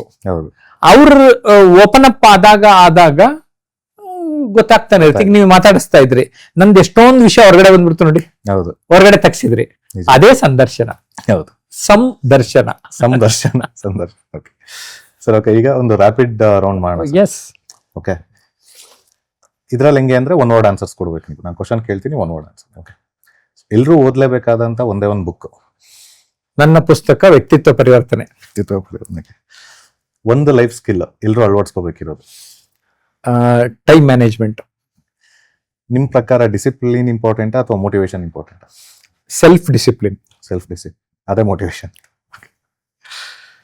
Success happiness? ಹ್ಯಾಪಿನೆಸ್. ಸೊ ಅದಿದ್ರೆ ಸಕ್ಸಸ್ ಸಿಗುತ್ತೆ. ಒನ್ ಹ್ಯಾಬಿಟ್ ಎಲ್ರು ಈ ಕ್ಷಣಕ್ಕೆ ಬಿಡಬೇಕು ಅನ್ನೋದು? ಬಿಡ್ಬೇಕು ಅಂದ್ರೆ ನನ್ನ ಪ್ರಕಾರ ಬೂಸಿಂಗ್.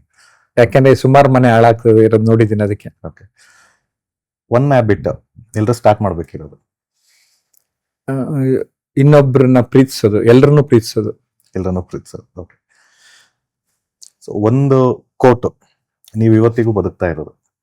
ಏಳಿ ಎದ್ದೇಳಿ ಗುರಿ ಮುಟ್ಟುವ ತನಕ ನಿಲ್ಲದಿರಿ. ವಿವೇಕಾನಂದರ ಕೋಟ್. ಲಾಸ್ಟ್ ಇದು ಸರ್.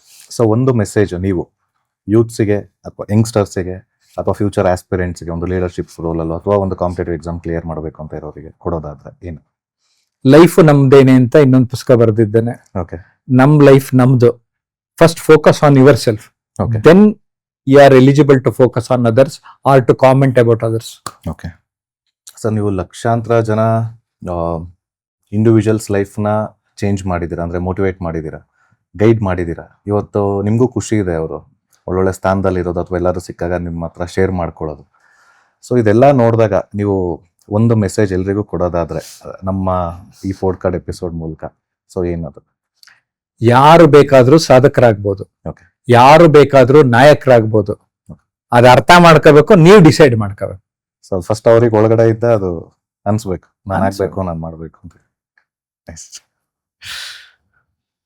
ಸೊ ಈಗ ನಿಮ್ದು ನಾವು ಸ್ವಲ್ಪ ರಿಸರ್ಚ್ ಮಾಡಬೇಕಾದ್ರೆ ನಿಮ್ಮ ಲೈಫ್ ಹಿಸ್ಟ್ರಿ ಅಥವಾ ನಿಮ್ಮ ಜೊತೆ ಈಗ ಮಾತಾಡಿದಾಗ ನಂಗೆ ಅನ್ಸಿದ್ದು, success is not about merrily living, it's about living with choice and dignity. So ನನ್ನ ಅನಿಸಿಕೆ ಇದೆ. So thank you sir, thanks for coming to our show. Thank you. ಎಲ್ಲರಿಗೂ ಒಳ್ಳೇದಾಗ್ಲಿ. ನೀವು ಯಶಸ್ವಿ ಆಗೋದಕ್ಕೆ ಸಾಧ್ಯತೆ ಇದೆ. ಎಲ್ಲರೂ ಉದ್ಧಾರ ಆಗ್ಲಿ. ನಮಸ್ಕಾರ. Thank you sir. Thank you.